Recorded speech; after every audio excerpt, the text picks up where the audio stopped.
Everybody, we're going to kick off our August the 15th Board of Supervisors meeting.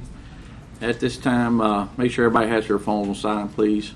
We're going to ask Mr. Slade if he'll pray for us. Let's pray. Lord, we pause at this time to acknowledge that we need your presence, we need your power with us here today, Father. We need your wisdom, we need your discernment, Lord. I pray that you would liberally give to us the discernment that we need, the wisdom that we need today to make good and wise decisions. I pray, Father, that you'll give us all the energy that we need to make good decisions that are in keeping with your will. Father, the kinds of decisions that benefit everybody in the county. Father, we thank you for the many blessings that we enjoy here in Rankin County. I want to acknowledge, Lord, that we feel safe here. We feel protected here, Lord, and that's by design. Lord, we know that protection comes from you, but you have equipped and given skills to people whose job it is to help preserve and protect our liberties. So, Father, we acknowledge them today. We give you the praise and the glory for all that they do. I pray, Father, that you will keep them safe in Christ's name. Amen. All right. First off, I think more our supervisor, Steve Gaines, wants to have a couple words to say. Well, I think most everybody probably knows that we have a young lady from Rankin County that's won a medal in the Olympics. She happens to be from my home, Pisgah. There's only like 14 of us that live there, so you got to know each other. Anyhow, we're real proud of her. She's made the Olympics in 3 events. This is her first time to ever be in the Olympics, first time to ever go to a trial or anything, and she won a silver in the 100-meter race, and she's got 2 more races to go this week.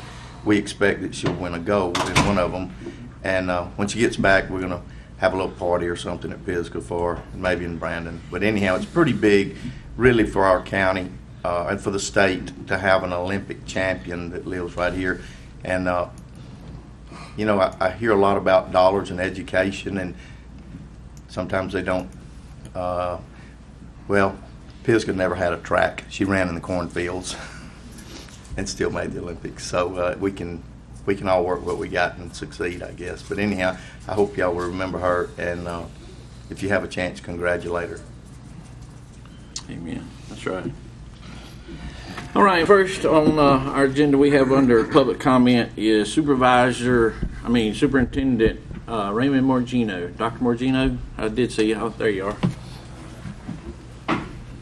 We appreciate you letting us be here today. And yeah, come on.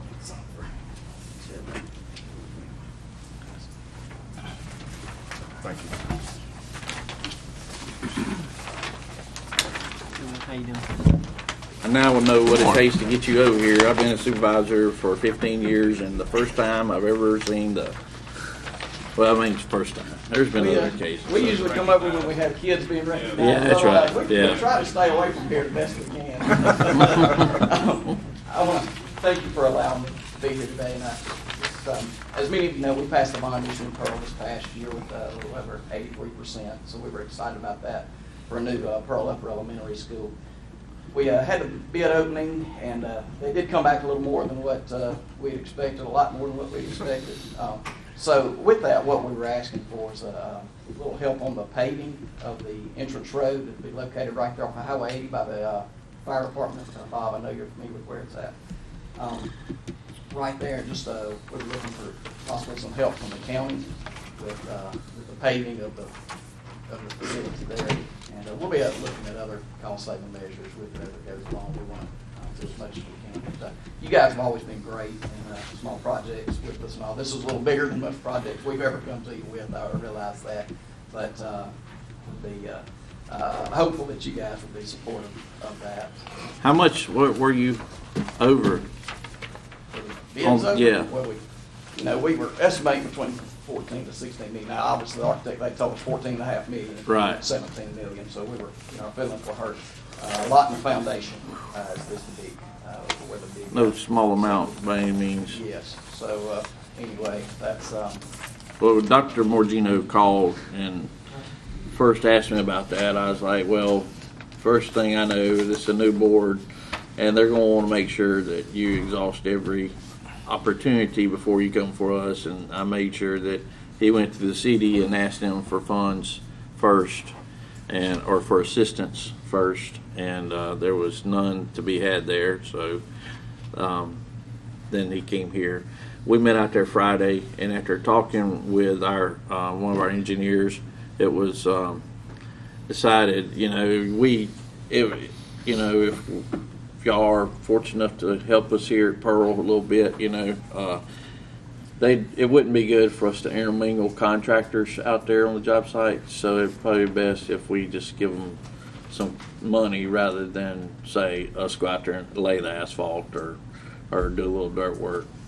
So, but how much money you think that I know you were supposed to get with your guy and ask. We did, about $375. $375,000. Obviously, I may not can do all. I don't know what you. I'm good with it. That's I thought you were talking about $3 million. Oh no. When you said you had 14 and 17. Yeah, I know. I wouldn't feel real comfortable coming in. Well, I mean, I was doing the math kind of around. I thought, wait a minute. I mean, Yeah, I think. You did mention the $3 million shortfall before he asked. Yeah, that was pretty. Yeah, that was good. Yeah. Well, I'm gonna tell you, it was not good the day it happened. It was not good. Nothing like being a super. That wasn't 3.75. That was 3.75. Yeah. No, that was a great day to be superintendent. You have bids come in like that, and I then bet. test scores come in on the same day. Oh. Tell you what, I had made 2 trips to Dairy Queen in one day. Anyway, but I went out there on that site to do some work for a contractor. And it was a lot of stuff left behind on that site, wasn't it? yes, sir. That you didn't even know was there. You're right. Right. We've run into some interesting. Right. Very interesting things. Yeah. So we're excited about it. Kids are excited about it. The community's excited about it. when are y'all looking to get kicked off? How soon would you need us to let you know something? Soon. I mean, the Thrash Construction received the bid. They're right. So y'all have awarded the contract? Yes, we've awarded the contract. Okay. So it's rolling. There's folks on site today. Oh. So, It's going to be a while though before you before need. we get Yeah. it. For that. Yeah. Okay. I mean, you're probably looking at next year. You'd be really probably looking at next year, won't you? Yes. Yeah. Easy. Yeah. You just because it's pretty. FY next year or next year, this next year? Well, let's see. The finished product, we're supposed to be moving in around August 1st. Oh, okay, so Yeah. it'll be this FY. Right. Coming up FY, I guess. Yeah. It was pretty rough when I was out there a few weeks ago. Well, Dr. Morgina, I told you the other day, I wasn't sure, because there's some things we can do for the schools, some things can't. Craig, is this something that we can even do? Yes, sir. Legally. There's a specific code section, 21-1949, if you're interested, that addresses. Must be nice. Yeah, 21. If you're interested in looking at it, it contemplates that both municipalities and counties, boards of supervisors, are able, statutorily authorized, to participate with schools with respect to construction projects. And it contemplates both the building itself and the site. And so the sort of the width of this statute contemplates that it could flow to something like the request that's before you, which is paving or site development or other things, even in-kind services, both monetary contribution, direct, and in-kind services, either way. Okay. And so, but it does suggest that both municipalities and the supervisors have the authority to do this. So I think it's appropriate that the city be given an opportunity to participate, and that efforts be made. If they don't have funds available, perhaps they have in-kind services that they can bring to bear, so that it is in fact a combined project, city and county, to render the assistance. I think that makes sense to me. It is a Pearl school, and so that's just a free. We have the authority under 21-19. Okay. All right. Thank you. Appreciate it, All right. Raymond. We'll be back in touch with you Thank soon. you. All right, thank you. Thank you. Thank Good. you. Glad to see you. All right, next on our agenda, we have Mr. Jarvis Ward with the Pearson Foundation. I have lost that silence. Along with friends. Good morning. Good morning. I appreciate the opportunity. Come up, guys. Hey, Craig. It's been a while. Good to see you, Ron. Thank you for this opportunity. I have notes, so I'll stay focused. I am thrilled, along with some students who have been excused from the Pearl High School and Middle School, who are part of the Pearson Foundation Mentoring Leadership Program. The Pearson Foundation, an acronym for People Employing Available Resources to Strengthen Our Neighborhood, is an approved IRS 501c3 public charity. The Pearson Foundation is committed to helping students and their parents succeed in life, starting first in the city of Pearl and expanding out to all of Rankin County. We want to publicly thank and commend Rankin County Supervisor Jay Bishop for his generous contribution and pledge this year. Surprise. And next year, scholarship to help the Pearson Foundation install a badly needed concrete slab along with some outdoor fitness, we need to work on fitness, and some sports stations at our location at 2060 Whitfield Road in Pearl. Even with such a significant contribution by Supervisor Bishop, we are still a little over $5,000 short, and would ask, this is where the rest of you come in, would ask each of you to help us get this project completed. As county supervisors, you would be proud, and if anybody is in this room who lives in Rankin County, you will be proud as well to know of some of the really impactful activities taking place through the Pearson Foundation. Listen to this very quickly. In-school mentoring at Pearl High School and junior high 3 days a week, and we're starting a group in our upper elementary this month. Our in-school mentoring is a model program in Mississippi. Faith-based community mentoring in cooperation with the City of Pearl Youth Court. Judge Shirley refers young guys and others to us, and if we decide to accept them into our program. And we also have the same arrangement with Judge Broom and Bullahachie. So it is a model program in Mississippi. After school tutoring and mentoring in 3 locations: Peyton Gardens Apartment, the Grand Apartments at Pearl, and our offices on 2060 Whitfield Road. GED preparation in partnership with Hands Up Outreach, community-based mentoring for girls in partnership with Camp Pioneer, boys leadership retreats, many of these guys have been on those, wisdom taught from the book of Proverbs, wisdom, important, and then our Summer Reading Institute, another model. As I wrap up, we can also celebrate the fact that every 3rd grader that participated in our after-school tutoring and mentoring program passed the 3rd grade gate required by our state on the first try.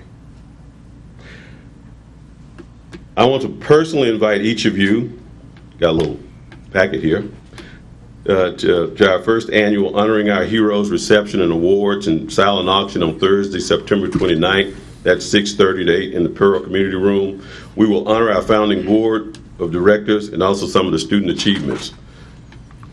Will you please be our guest at that event? It'll mean a whole lot to us. Oh, by the way, as I wrap up, because of the sacrificial service of so many volunteers, we provide all of our services at no cost. Join me and others in getting us over the top, would you please? And I'd be thrilled. This is not part of the program, but I think these guys would really appreciate taking a picture with the County Board of Supervisors. This really wasn't part of the program. Y'all got a quick 30 seconds for that. I think. Come on. Come stand up here. Okay, come on, guys. Stand up. Y'all stand up right in front. And this wasn't planned either, but their leadership is here. Would y'all join us? It'd be cool. Come on up. Dr. Morgino, Mr. Fontaine, Mr. Graham. This is cool.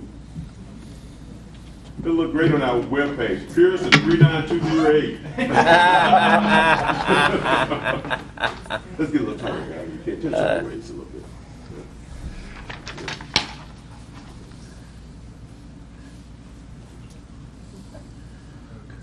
Ready? 1, 2, 3.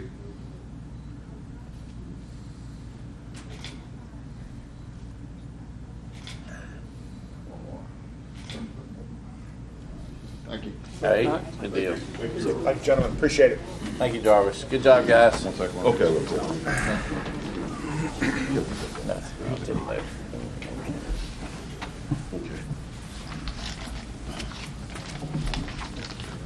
You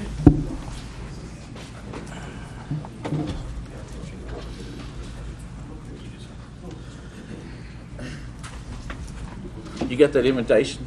It's in the. Yeah. it's in the Okay. packet. I think say unless Janice gets it, we'll never know. So, Someone just got one. all right, we're good then.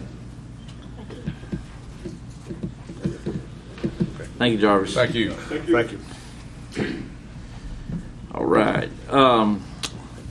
Miss Lewis, would you like to come forward and say a couple words?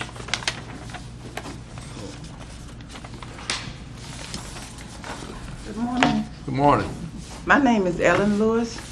I'm from District 1.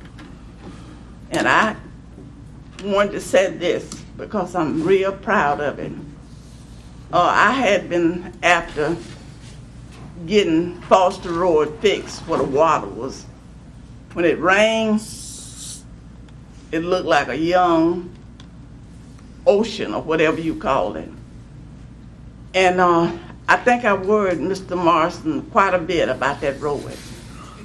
And it had got to the place that we didn't see no hope for it. They didn't see no hope for it. And so one afternoon, one of the men drove up in my yard. I can't think about his name, but he drove up in my yard. And he said Mr. Morrison had sent him there to fix that road. And we talked to him, my son come and talked to him, and we laughed about it. He went down there, he checked the road out, and he said, okay, we're gonna fix the road. So we laughed at him. we said we done had too many men down here that said they couldn't fix the road. Well, that was all he said to us. Then the next couple of days, they started working on the road. My son come out there and said, Mama said, Rankin, they gonna do anything?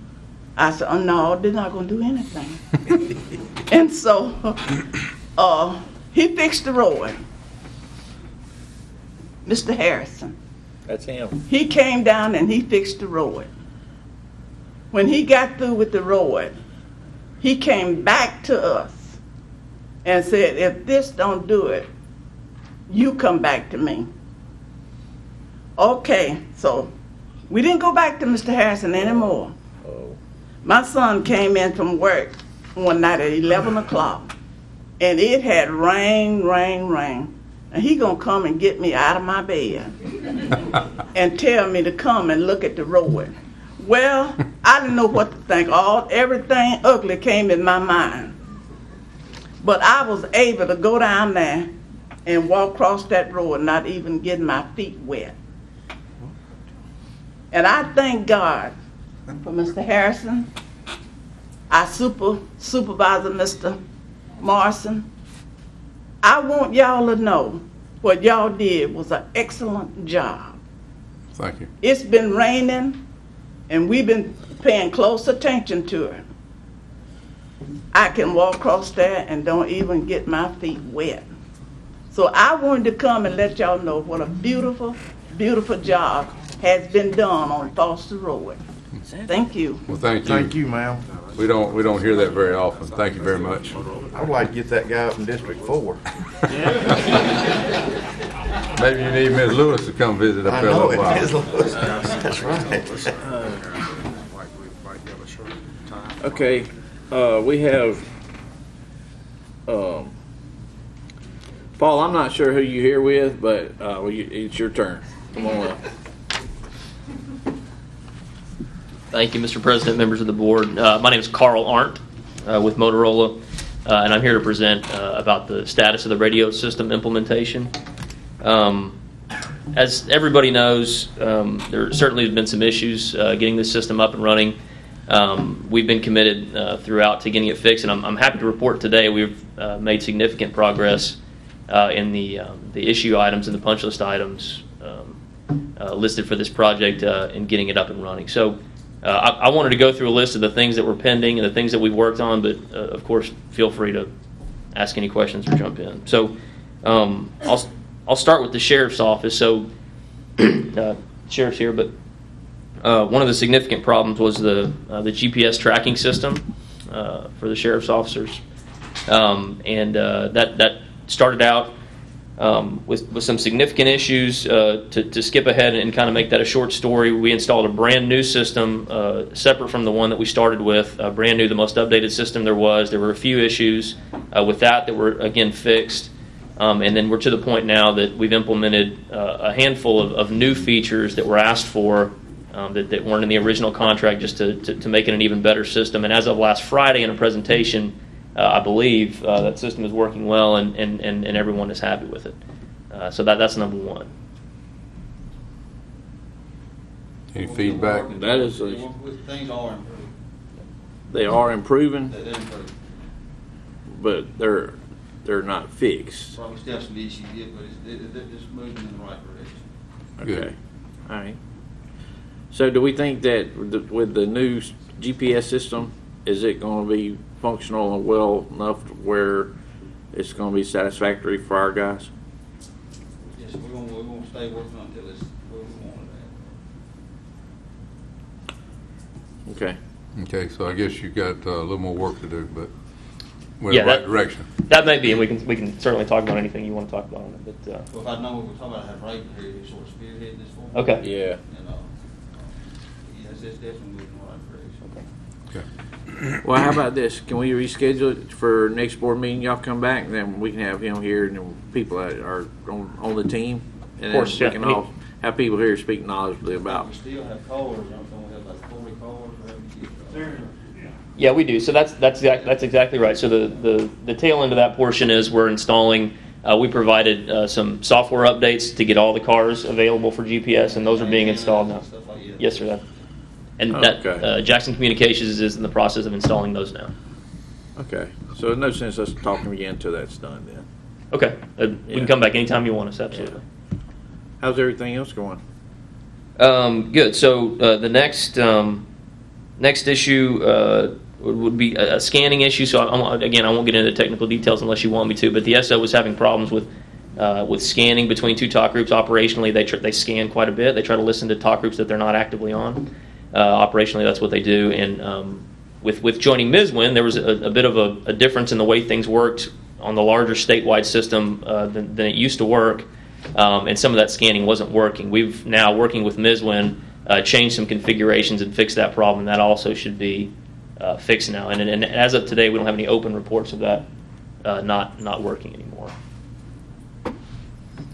And again, we can talk about anything you want to next time as well, but that's our report on that. Volunteer fire departments, I'll hit that next. I know the volunteer fire departments have had quite a few issues. Step number one was going out and talking to the chiefs and trying to get to the bottom of what kind of things were going on. The first step we took was to recheck at every one of your sites, right? We were finished implementing them. We went through every one and rechecked to make sure that the repeater sites were not the problem. We did that. Everything checked out fine. We went to some of the individual radios and tried to check them out and look for problems here and there. We found a few issues, and at this point what we're going to do now is reprogram, retune, and realign every single one of the VFD radios just to make sure that there's nothing wrong with the radio side of things. That's our next step, and that'll begin on next Monday. So a lot of those reports have scaled down, I think, as well. But again, just to get to the bottom of it and make sure there's nothing we're missing, we're going to go through all those radios again. Yeah, the Lake Harbor area was one area I heard a lot of comments on. You've been up there? Yes, sir, I have. So the Lake Harbor area, specifically with the chief, his radio actually had a duplicate ID. So in the programming of the radios, you have to give it an ID, and when you have two radios that accidentally have the same one, it causes a lot of problems, and that was fixed. And we suspect that was the chief's issue in Lake Harbor. Was his the only radio that was that way? Or No, did you sir. find There were others? there Multiple were more. radio that way. Yes, sir. There was maybe, 10 to 15, somewhere in that range, Okay. of duplicated IDs during the program, just a mistake in the program. That's the same thing. Same thing been happening around Southwest. In the Florence area and Cleary area. I'm not sure if any of those were duplicated, but those, specifically in that area, that's a big reason we want to go through all of their radios again. Their truck radios are actually being replaced now with newer radios, which I think will be a significant help. and we're also going to reprogram them. I don't know that we had any specific duplicate IDs in Florence Cleary area, but definitely some of the radio reprogramming will The address. reason some I of that. ask is, there's a situation, I think, similar to what Daniel was talking about.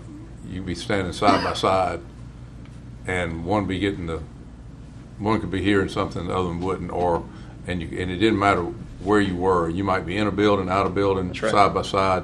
So I thought that sounded like that could be a similar situation. Yes, sir, and it absolutely could be. So the duplicate IDs can affect a lot of things in that way. Also, I think in the Florence and Cleary area, they were having trouble with not only their portables but also their mobiles, and that hinted Right. at some sort of other problem there that Right. wasn't just a coverage issue. And so the truck radios are being replaced, and all the radios are being retuned to check. And I so think mostly the mobiles. yes, mostly the mobiles is what the problem was. Is that? I believe that's right. Yeah, I think you're right. I heard reports on both, but Right, okay. yeah, that's why we're just checking them all just to You're make sure. still on that too, okay. Yes, sir.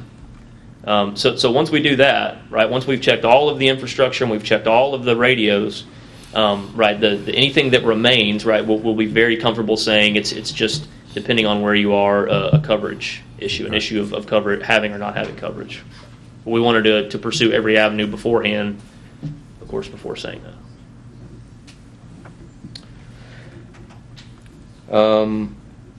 That's about all I have. Just some smaller issues. Again, we feel like we've made significant progress. There are just a couple of things still on our list that we're tracking down, and I think we feel with those completed that we'll be in a very good place. Feeling good, huh?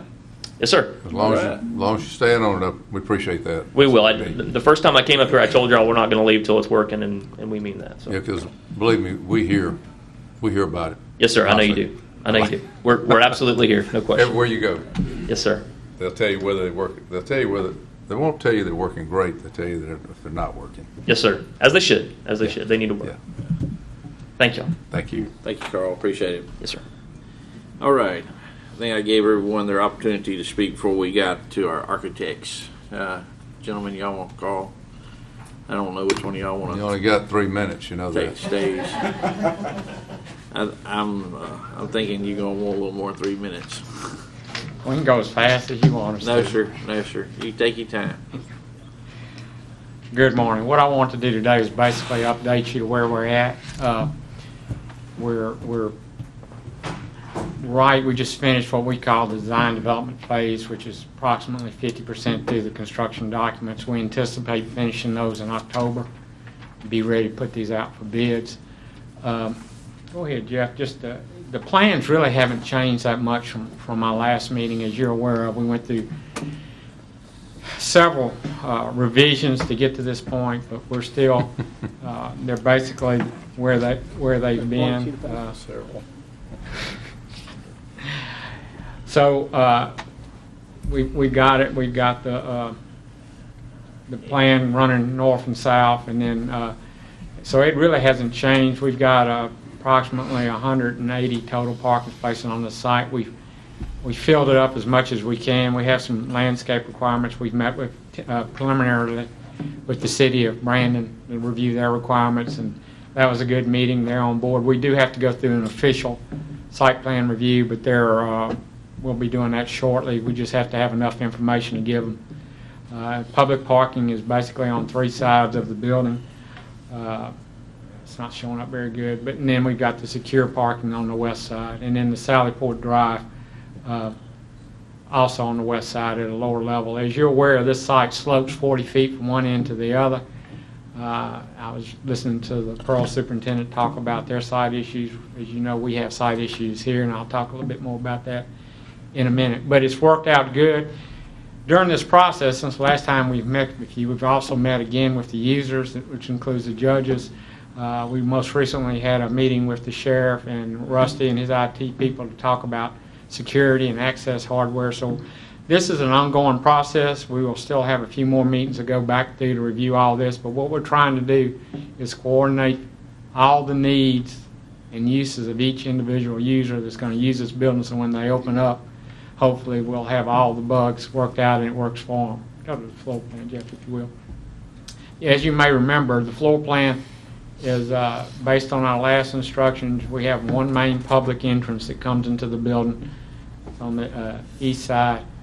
And then you go through there and you go up to the left, go up the stairs or the elevators to go to the chancery, which is all on the second floor. And then the justice court services, the two courts, court administration, justice clerk offices, and judges are all on the bottom floor. So we have essentially all the justice functions on the lower floor and all the chancery functions on the upper floor. And, Carl, can I interrupt you sure. real quick? You did say you met with all the users, all the judges, and we are having a one entrance, right? Are they Yes. aware of that? Yes. Okay, all right. They are aware of it, and I'm Right. not going to make any comments on Okay. some of the comments we got back on that, but they are aware of it. Okay. And you know, this is really, as much as anything, cost savings in trying to make this work too, in working not only with the function of the building, but how the sheriff will have to staff this building. We're trying to eliminate overstaffing, but it's a big building, and you've obviously got to control the public, and security is the number one thing coming through here. But as always, the public functions are toward the front of the building, and everything at the back where the judges and the staff are all secure and access. And we had a good meeting, like I said, last Friday with Rusty and the security people with cameras, door access, and the sheriff. So we're coordinating all that right now. Go up to the second floor, Jeff. Second floors remain the same. You come up off the elevator, have a lobby there. You come through, to the left is the Chancery Clerk Suite. There's Swell's office, and to the right are the 4 Chancery courtrooms and a waiting area. The judges and the staff are up at the top. That's the secure area. So again, just like on the bottom floor, the public is down at the bottom, and that's where they will be, and in the secure area, the staff and the judges are at the top. We've been playing with how this works. As you know, at the last meeting, we proposed a pitch roof design, which is a metal roof. That's the way we've been proceeding. We have gotten through this process at this point. We went through a cost estimate, which we had paid an outside independent cost estimator to do a pretty thorough review of this cost estimate. We're hoping to, we don't want to be there bid day either. We're bid $3 million over. So we're going through that process right now. And what our estimate came back as I told you last time, our preliminary estimates were 17 to 17.5. Our estimate came back with the building at $15.5 million, which was very good, but the site costs were at $2.5 million, so that's $18 million. So, which was about $500,000 more than we had estimated. So, looking at that, we've come up with several options to take some monies out and get it back down. But the biggest savings on that is eliminating the high pitch roof and going to a low slope roof like we originally designed. And so that's got a slope on it, and then that goes to all the drains that come down those columns out front, with the idea that we keep everything off the roof. We're staying with the chiller system so that we avoid the issues that y'all had at the juvenile court facility. But How much money are we talking? with the roof and the structure and some of the other things we're doing, about $1 million we're taking out of it. Yeah. So we're very comfortable with that. We're trying to show the next slide. What you see here, we're trying to show the comparison between the pitched roof and the low slope roof. And really, there's only a couple of places on the site where you would see the pitched roof. You can see it there in the top slide. So we think aesthetically and from a construction standpoint that this is the best solution. We also think, in looking at it, when we got into putting this pitch roof, high pitch roof on there, we got into some details that we felt like would be possible potential leak issues if it wasn't constructed right. And so we think this is, in the end, even looking at the cost savings and even the construction, we think this is a better solution as far as long-term maintenance for the county. And we want to be under our budget, at least on the estimate. Now, as Pearl found out, there's many things that, when you bid the project, depending on what the bid market is and everything else, there's many things that can affect it. So we want to take those options right now, including some alternates we're going to put in there to just kind of, have some insurance if on bid day, the bid market is higher. We're trying to avoid that issue. So we're very comfortable with that. And that would be our recommendation going forward, that we eliminate the high-pitch roof for several reasons. Number one, cost. Two, from a maintenance standpoint, we think that this is going to wind up being better after we got into designing the features of the building. And really, in our opinion, from an aesthetic standpoint, it looks just as good. You won't have anything mounted on it either. No, if you remember, system, yeah. Yes, sir. Which If is you more remember, efficient we anyway. took the rooftop units off, Right. went to the chiller. Now that did add $300,000, but the two advantages of the chiller is, one, your utility operating costs are going to be less, so you're going to have a payback probably in 10 years or so. And two, we don't have anything on the roof. That's the biggest thing. And so we're trying to be proactive in that aspect. Now that doesn't mean that you can't get a leak, but we're simplified that design and keeping the equipment off the roof. Nobody has to go up there. And so Well, we when you have to feel replace equipment on top like that, it's expensive to replace it. it is, Just but to be able to get it up there. it's right. You'll have to have a crane. And even the other thing is that the rooftop unit's life expectancy is usually 15, 20 years. The chillers is going to be 25 to 35 years. And we've worked on some that even go 40 or 50. So the chiller, it actually gives you a little more control too. It's a more expensive system. And we looked at changing that to save that $300,000, but in valuing that, we think that's a better deal for the county to keep it where it's at. It keeps it off the roof. You're going to eventually save on your utility costs, and then keeping things off the roof was a positive. Yeah. Carl, with these changes, and with say the dirt work comes in 2.5, where are we shooting at now? We're going to be somewhere between 17 and 18 million dollars.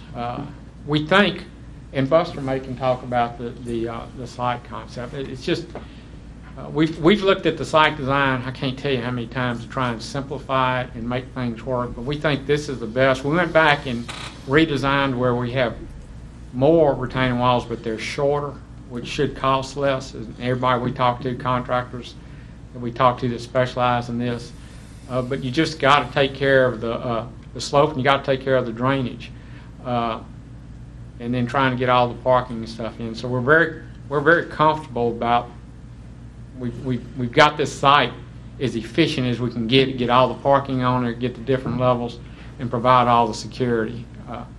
We'll continue as we go forward to look at things. We're looking at changing some of the interior finishes a little bit to save some money, going from hard tile in some areas to carpet, which is better acoustically anyhow, but generally you put hard tile down, it's there and you don't have to mess with it too much. And the carpet that we're looking at, it's good carpets, 10 to 15 year life expectancy, but that'll save some initial cost. And we'll have some other things that we're going to do as alternates in the bid items, just in case the bids are high, that we can use, give us some flexibility on that. Do you have any other changes you want to show us? And now we did look at the lobby area, looking at trying to simplify that. We've done some schemes, but we haven't been able to really come up with a solution that works, mainly because what we did to save money originally was reduce the size of that lobby, and we're real concerned about trying to funnel them through one or two metal detectors, especially when they have all these courts going on at one time, that they're going to be outside the door. So, and we discussed this with the sheriff last Friday, and I know that manpower and staffing is a concern. We'll continue to look at that. But basically what we've got right now is we've got two metal detectors on one side of the desk that go into the justice, and then one to the left for chancery. So it generally does on court day when everybody's in, it will take two deputies to man that station. But when it's not going on, I think they could get by with one, but I don't. Are you comfortable with that, Sheriff? Or Holiday and light. Yeah, Holiday, yeah. one person. We have looked at this a lot, circulation and trying to keep square footage down, and it's just tough to get it down. So.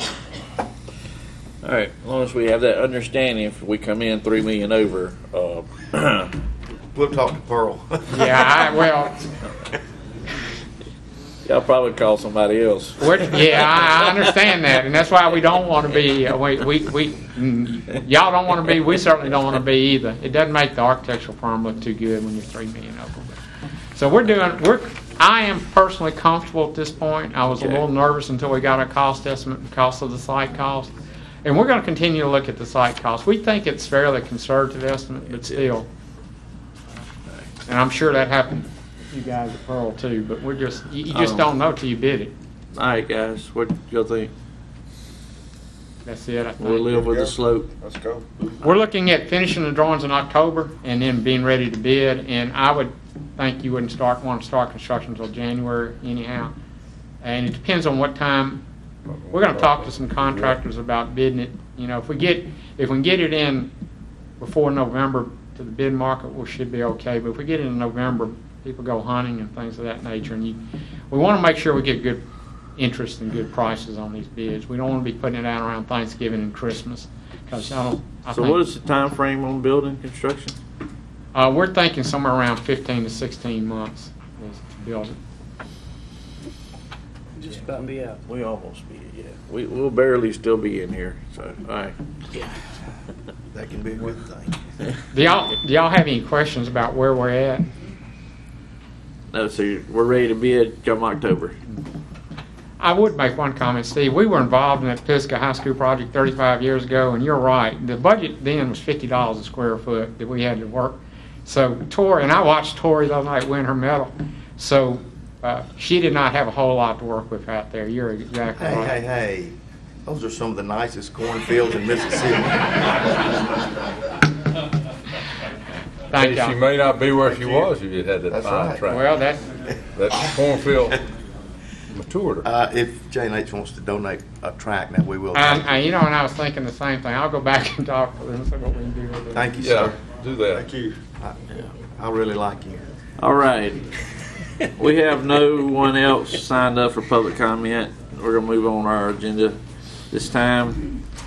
To have a motion to approve the minutes. Motion by Mr. Morrow. Second by Mr. Gaines to approve July 28th, August 1, and August 9th minutes. All in favor say aye. Aye. Ayes have it. Consent agenda. So moved. Motion to approve by Mr. Morrow. Second. Second by Mr. Cross. Any discussion? All in favor say aye. Aye. Ayes have it. Ms. Fortberry. Good morning. I'm asking for approval to refund one of our tax sale purchasers, Debbie Shows, in the amount of $631. It's for a portion of an overbid that we keyed in wrong, and we need to correct it. So moved. Second. Motion by Mr. Morrow, second by Mr. Morrison. All in favor say aye. Aye. Ayes have it. Thank you, Judy. Mr. Sullivan. Mr. Tiff, yeah. First, I want to just add item D. It was left off the agenda, authority to sign the order of real and personal property assessment rolls for 2016. That was left off. Motion approved. Just We have a approve that. motion Yeah, by right. Mr. Morrison to add that Right. to the agenda. Second. By Mr. Cross. All in favor say aye. Aye. Ayes have it. Aye. All right, item A, petition to change the assessment of 2015 real property assessment. So moved.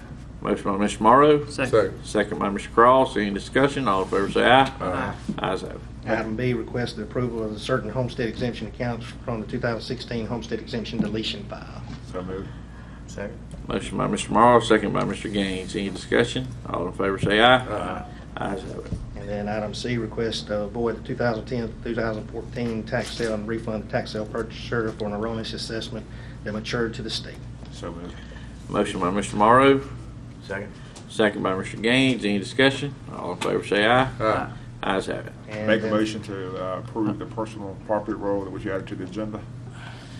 Motion by Mr. Morrow, second by Mr. Cross. Any discussion? All in favor say aye. Aye. Ayes have it. Hey, Ms. Herring. Good morning. Good morning. We have a bid opening this morning for precast bridge components. One bid was received.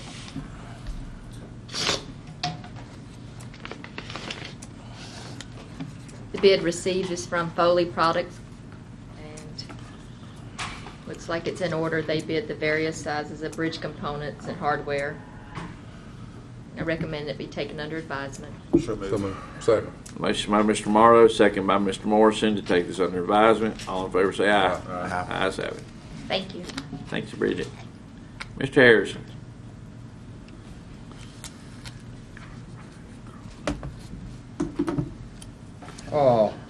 Like to authorize engineer service to do some culverts on some road crossing in Bell Grove. Yeah, we've gone out and looked at that pretty heavy. Heavy. So skip Jay's idea. Basically what's happened to us over in the Bell Grove subdivision, we find it in several other ones other than Oak Grove.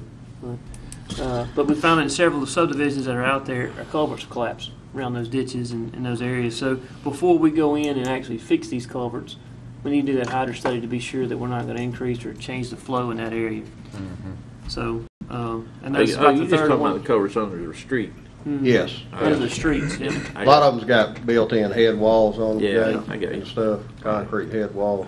I'm scared we can go in and fix them now without any type of work from the engineering services, but I'm scared it's going to change the water flow. We just need to be sure. It hadn't been looked at in a long time, so we need to put some time and attention over there in Bell Grove with that motion.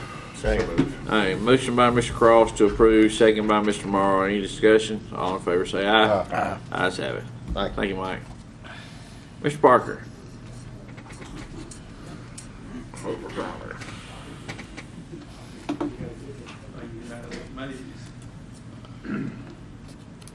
Thank you, sir. I only have one item on the agenda, and it's a development Clover Valley Phase 1.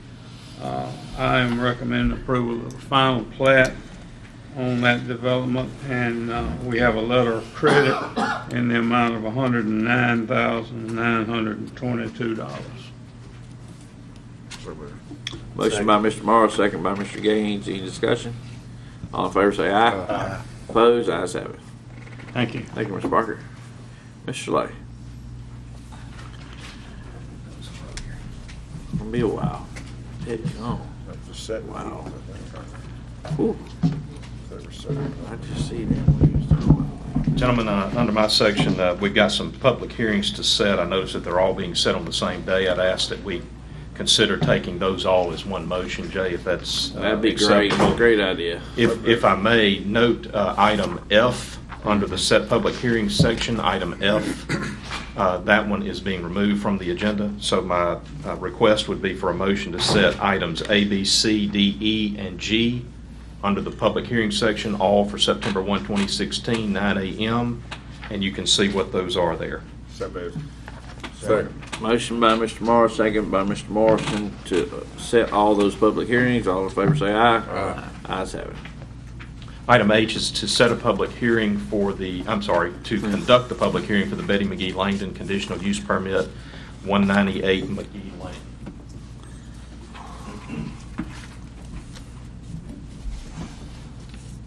Betty McGee Langdon is seeking a conditional use permit to place a manufactured home at 198 McGee Lane. This is a 66-acre parcel of family land zoned RE1A.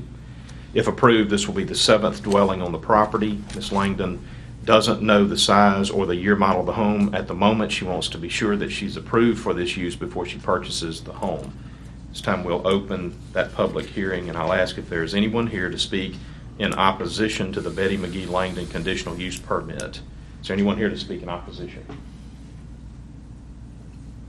Mr. President, I don't see anyone here to speak in opposition to that matter. We'll close that public hearing at this time. It'd be appropriate to take action. I make a motion to approve, but I would like to know at what point when she's, what type of mobile home, right now she doesn't know what she's getting. So how do we? She don't know anything about size or age or anything. Right, anything older than 15 years, we're going to take a look at it to make sure. Okay.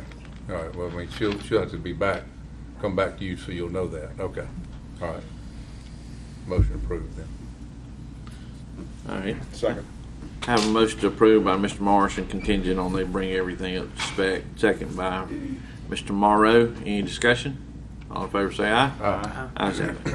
Mr. President, the item I is a public hearing on the Ranjit Dalawal conditional use permit, Highway 25 at Pisgah Road, District 2 property.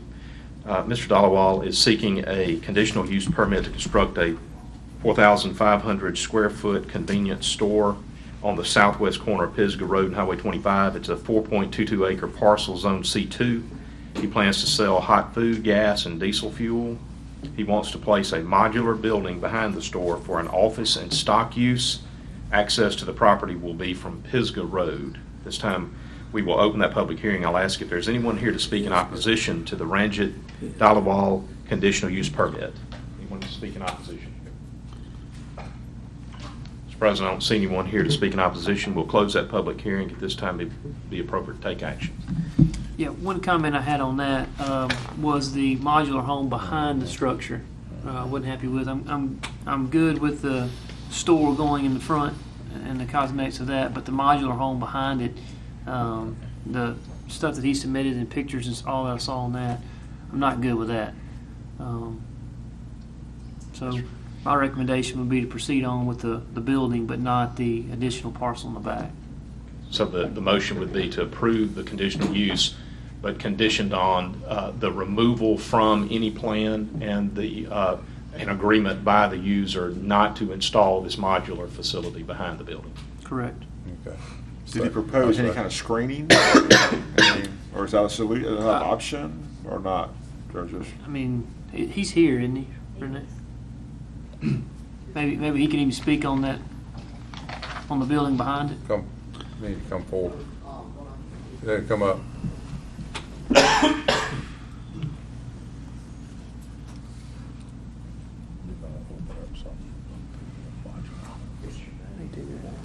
My name is Ranjit Dalawal, 537 Hampton Drive, Pearl. The modern building, I request the picture, few comments, was not the actually picture, that's just I got it. Example pictures. Once I get it, in case it's proved, it won't be visible from 25 or neither visible from Pisgah roads. Yeah, I guess my only thing is I just don't want any kind of modular home back behind it. So if it's going to be an extension maybe of your building or whatever you're going to have to come back, if you need to add on your building in the back part, I'd be okay with that. But I don't want an additional mobile home or... Yes, sir. Or storage building. That's fine. Like that behind it, yeah. That's fine, so we can add some storage building. You can have your cake, you just can't eat it all. That's fine. Steve, what do you think? That kind of sits right on our line up there. Yeah, I'm good. Did you start or manage on the shell at Holly Bush early on? I sold it 2 years ago. Yes, I met that station. I thought I was clear on that. I'll say this, when he was managing it, when they had the ownership, whatever, it was better kept, better managed, and I think that he'll do fine. He seems to care about the community, and you could stop there and this guy would meet you and speak to you, and was proud of his building. Thank you. Okay. All right, Randy. Thank you. Thank you. Thank you very much. So Daniel, would you propose then that that the storage facility, again, this would be contingent and conditioned upon Renee receiving actual plans that we could look at to approve, but if he wanted to extend the present planned facility to include a storage area, to include an office space. To me, as long as it's attached. Attached we just don't have an and additional similar modular materials. trailer type building in the back. That's what I don't want. So he would have the option then to either dispense with the storage facility or to add it on to the planned to the facility. original building. Yeah. And we would leave that with Renee and the building department to determine. Absolutely. Yeah. You'll put that in for him. Yep. That's right. Site plan review. Let's go to Renee's office Okay, on that. so that would be the motion then. Yep. That's my motion. David made a motion to approve, second by Mr. Morrison. Gaines. All in favor say aye. Aye. Ayes have it. Mr. President, if you'll give me just a second, I want to ask John something right quick.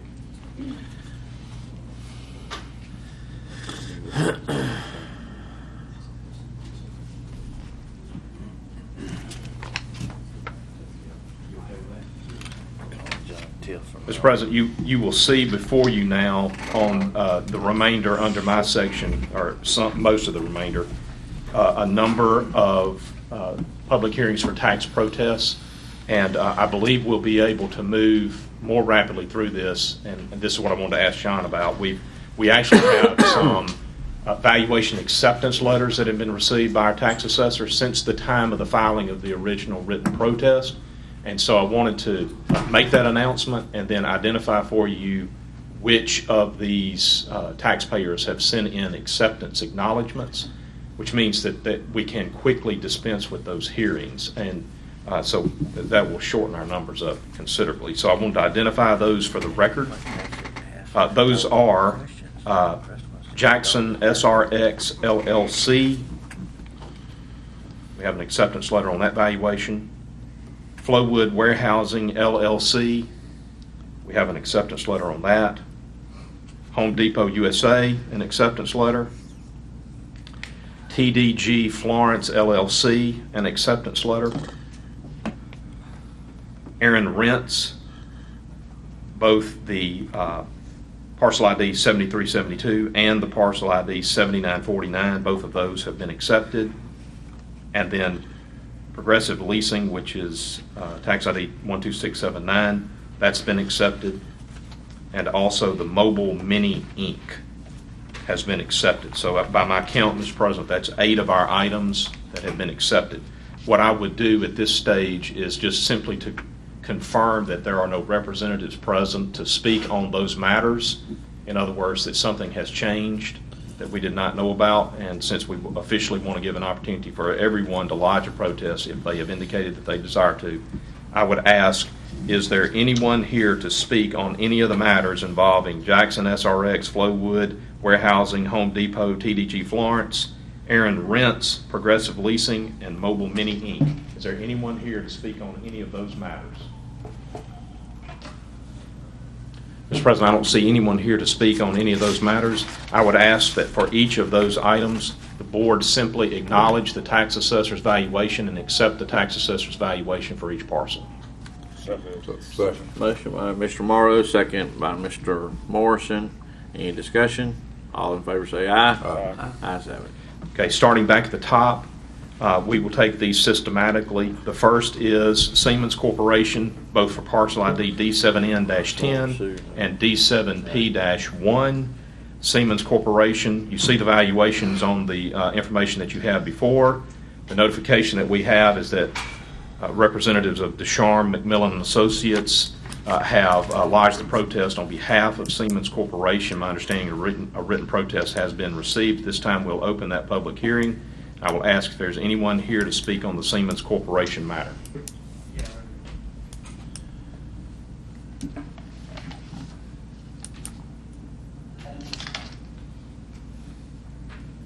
Morning.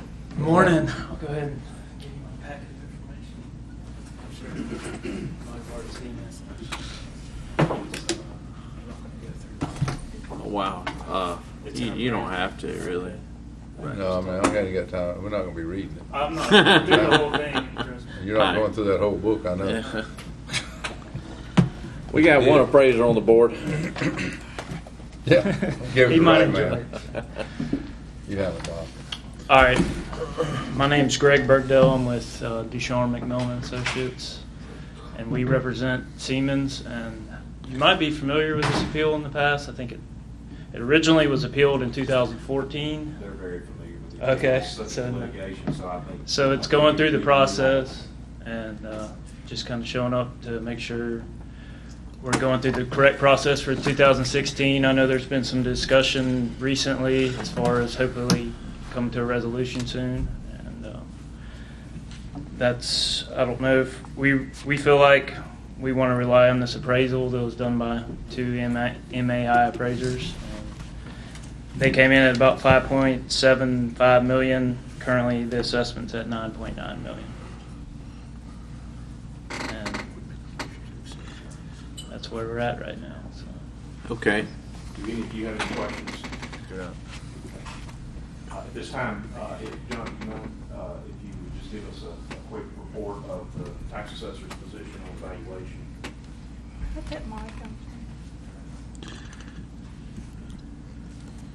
we're still holding to our values, and like right now it's under litigation, and hopefully we can come to some resolve.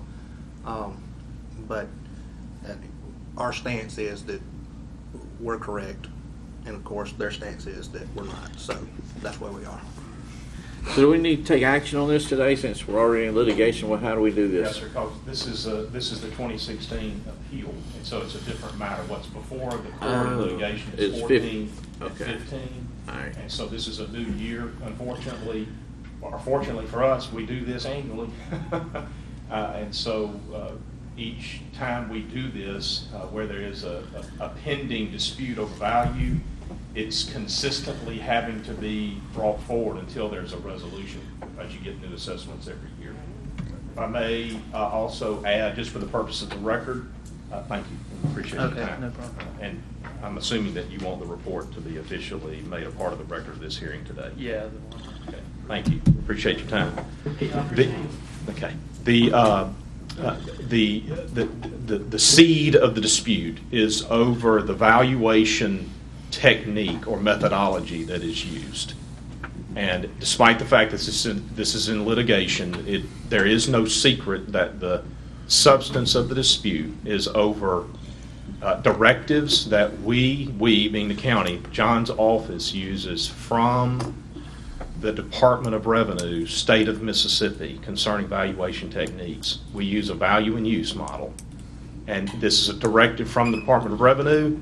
Unfortunately for Siemens, they prefer to use a different technique.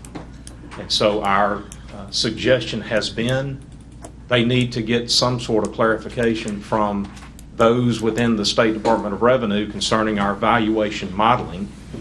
If they have an issue with that, they need to take it up with them. Under our valuation model, we arrive at a value that John has given you. His position is we are following the guidance that is set for us by the Department of Revenue.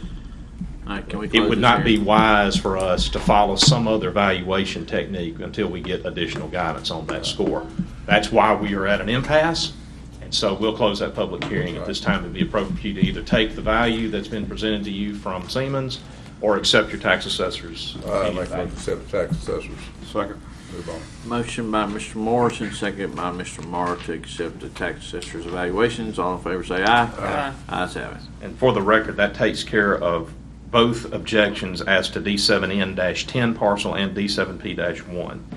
The next item, Mr. President, is Alderwoods, Mississippi, Inc., parcel F9C-7. This time I'll ask if there is anyone here to speak on the matter of the objections filed by Alderwoods, Mississippi, Inc. Anyone? Mr. President, I don't see anyone here to speak on the matter of the objection of Alderwoods, Mississippi, Inc. The tax assessor has submitted his assessment of value at 1.295, and he is recommending no change. That would be your tax assessor's recommendation. So make a motion to accept his value. Motion by Mr. Marr to accept his value, second by Mr. Morrison. Any discussion? All in favor say aye. Ayes have it.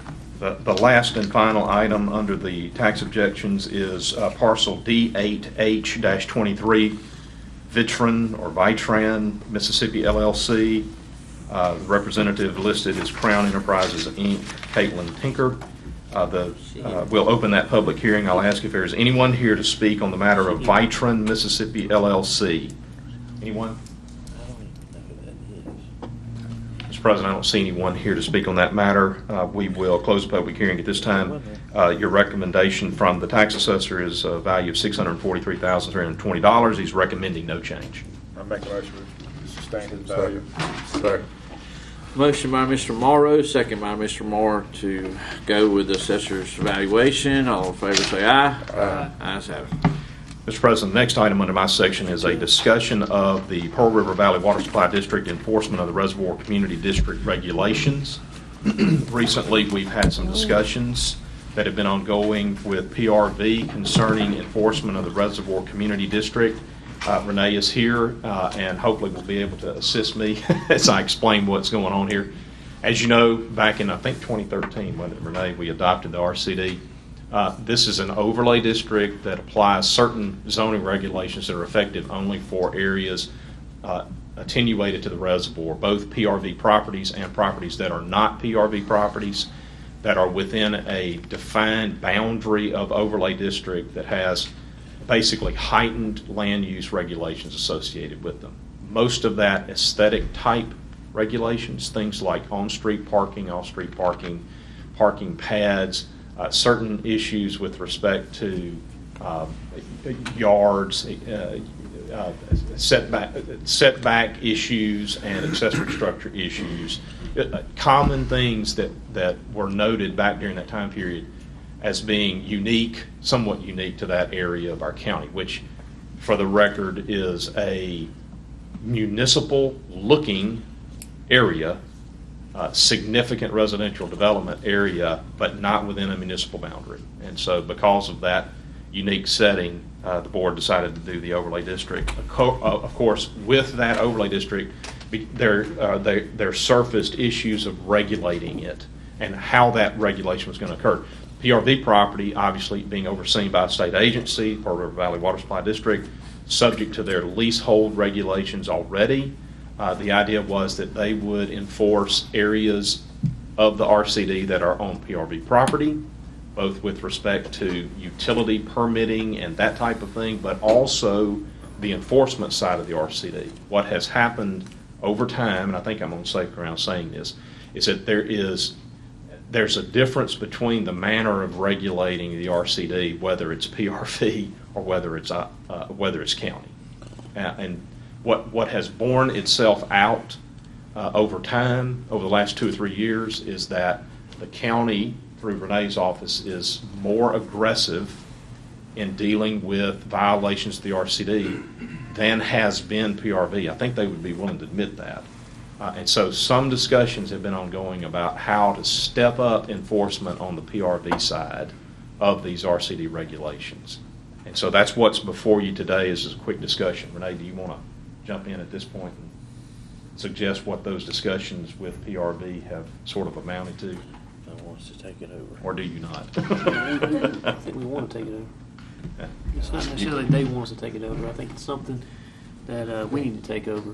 For the simple fact of, as far as the enforcement goes on this whole deal on PRV, it's almost to a point to where Renee's office is, just like Craig said, a bit more aggressive and more proactive in regulating some of this overlay district violations. So I think it's something we just need to take the bull by the horns and go with it in order to keep these property values where we need to get them.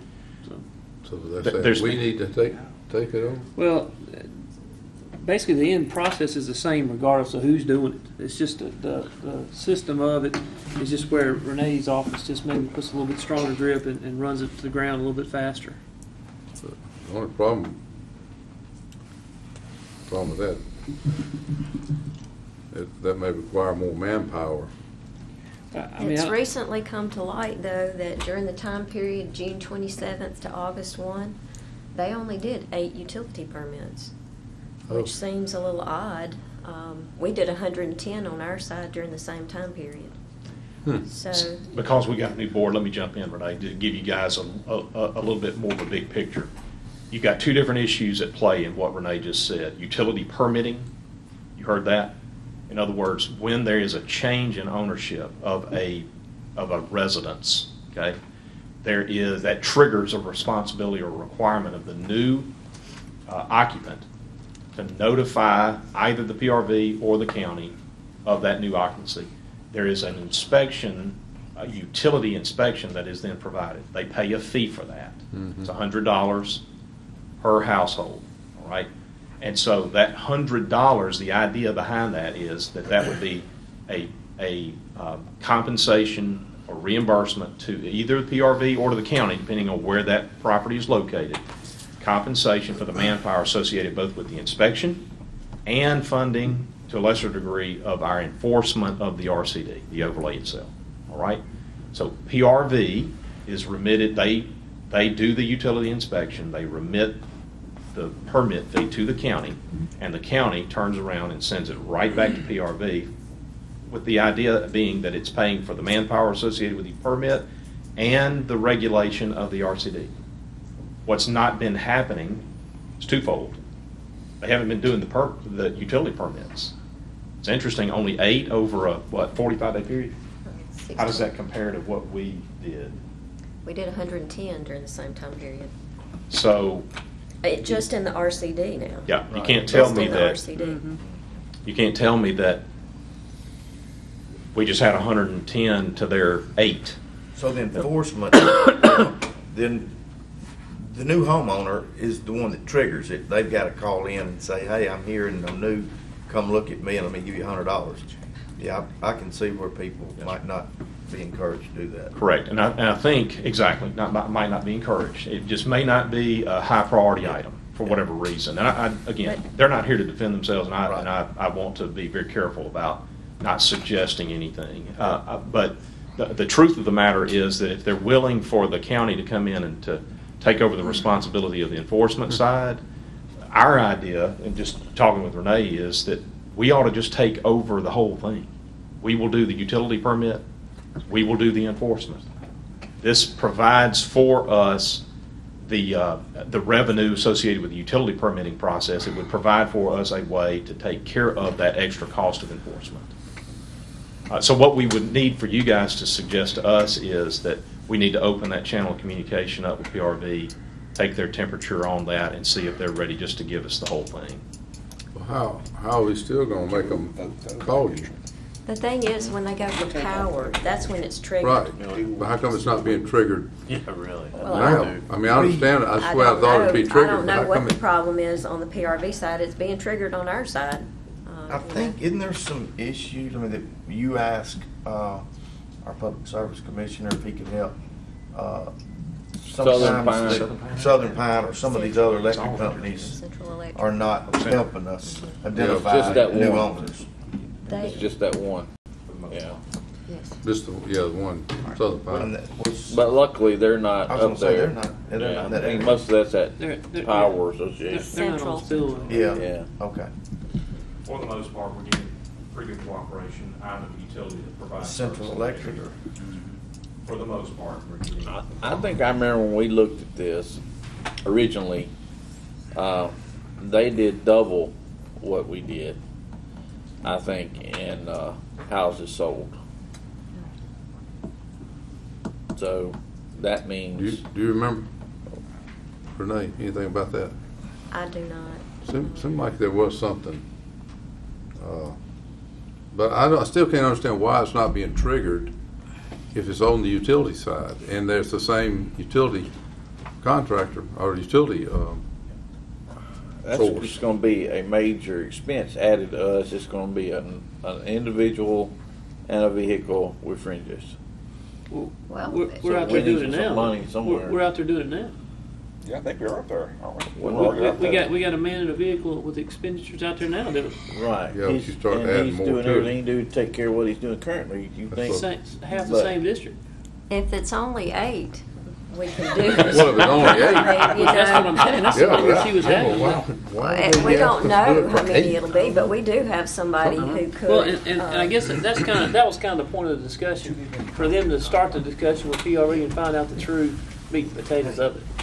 Or maybe before we commit to something, because if it's only 8, I don't know why they can't handle It just 8. appears that some. I have a suspicious thought that it may be more than 8. Yeah. Or 8.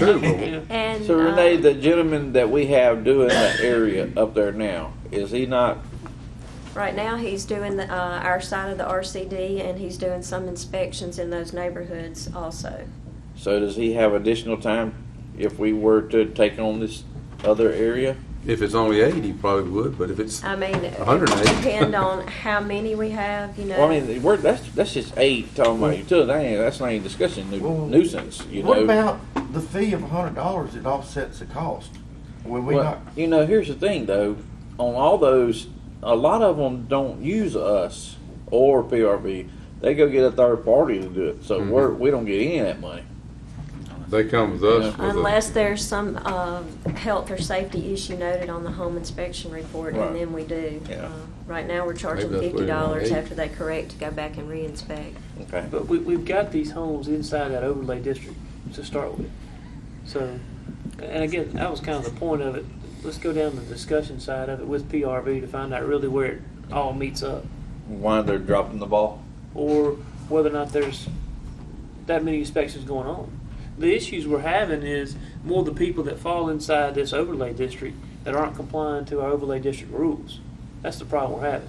So in order to enforce that, we've got to find the enforcement power, whether it's us, and let's just say it's PRV. They're still going to come back and go through us, running up through justice court anyway. So If still, if I'm not mistaken too, we talked about this, that was one of the things they would handle their own. Well, it just goes straight to justice court. It doesn't come to It doesn't come to us, it just goes straight to justice court. but I still think it is coming through us, doesn't it, Renee? No. It comes if they file an affidavit at justice court, they bring it to us to Comes get to the y'all first. affidavit upstairs to Right, so justice it's court. still But I gonna mean, come out. if we don't, But- it comes to office, we don't have to. But they do not do the step where it comes No, before no, the no, board no, Yeah, to that's declare a what- nuisance. That's what we're talking. We don't hear it. As far as in front of here. Right, it just goes there and it sends on up. The only thing is about the money, you know. So it's just we need to be realistic about I it. mean, I wouldn't you mind know. talking to them on the discussion and see where it sits. Figure out because- where it is, why it's like that. Yeah. This is informational for you guys, and it's to get sort of some direction on how we ought to suggest a discussion about it. My understanding is that PRV is ready for the county to take over enforcement, and the idea would be, let's see if they're ready for the county to take over the utility inspection as a way of incentivizing us to take over the enforcement. We're gonna do that. We might as well take it all. That's what I'm saying. Yeah. But I think in the beginning, that's what they didn't Yeah, want, they- that's what we worked it Yeah, out. yeah, And I guess That's that's the way what it I'm was. saying. I think If we're at they're that everything. point now. Yeah, but Zoning, one reason they didn't want it everything. because we were talking about the addition, that and we're talking about the additional cost it cost us. They said we'd handle it. So now then it's coming back. Throw that out there.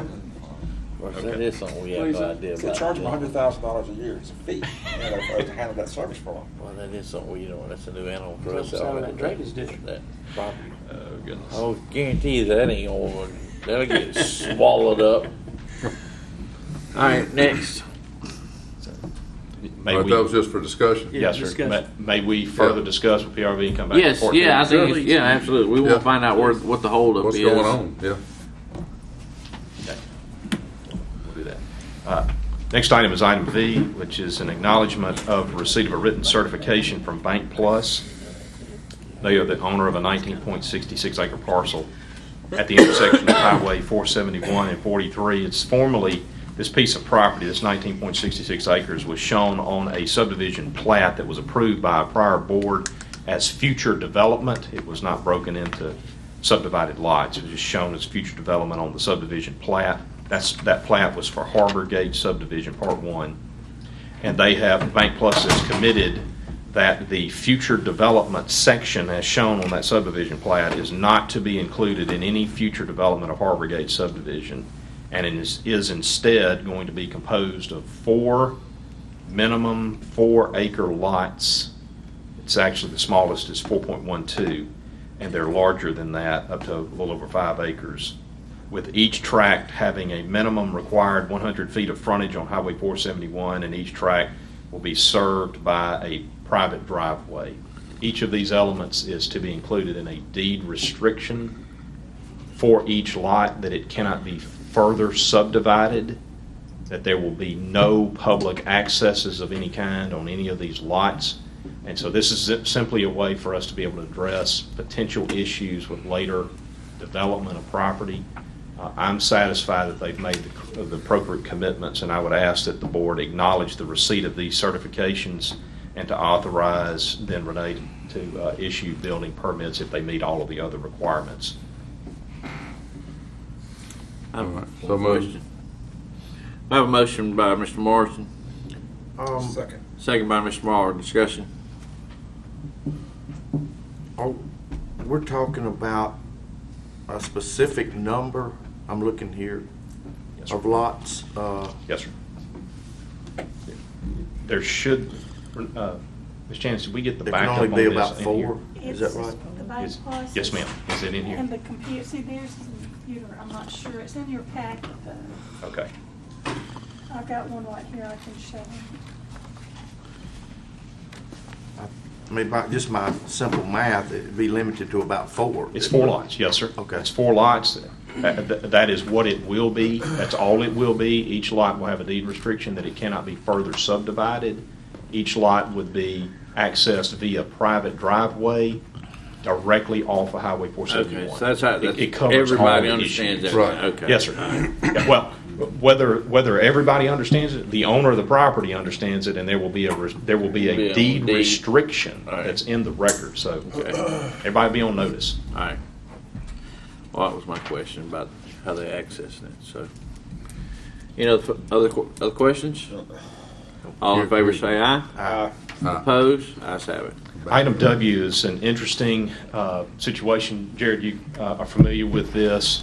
It's a discussion of some county-owned real property that is subject to what's called a reverter clause. It's very interesting. This is a piece of property that goes way back in time to the early 1990s. At the time, Rankin General Hospital was still operating, and down in the Florence area, you had an underserved community. And so the idea that surfaced was that a very small piece of property, roughly a 1/4 acre piece of property, within the confines of a, what do you want to call that thing, Jared? A strip mall? Shopping center. It's pretty close to Highway 49, but there's about a 1/4 acre piece of property that was then deeded to the Board of Trustees for the Rankin General Hospital. And the deed itself has a clause within it that says if this piece of property, and by the way, for the purpose of constructing and developing a medical clinic, which is there on that site, which was done, is there, it was right. built, and so it served a need in the community for some period of time. The deed into Rankin General Hospital had what's called a reverter in it, and it basically it says if it ceases to be used as a medical clinic, then the grantor under the deed is given the right of first refusal to reacquire possession of the property. In other words, if at some point it's not being used as a medical clinic, it's not going to be used as a medical clinic, and there's nothing else that can be done with it, they have a springing right to then reacquire possession of the property. That's in the deed. All right, so at this time, we've been approached by the widow of the gentleman who actually deeded the property to Rankin General Hospital.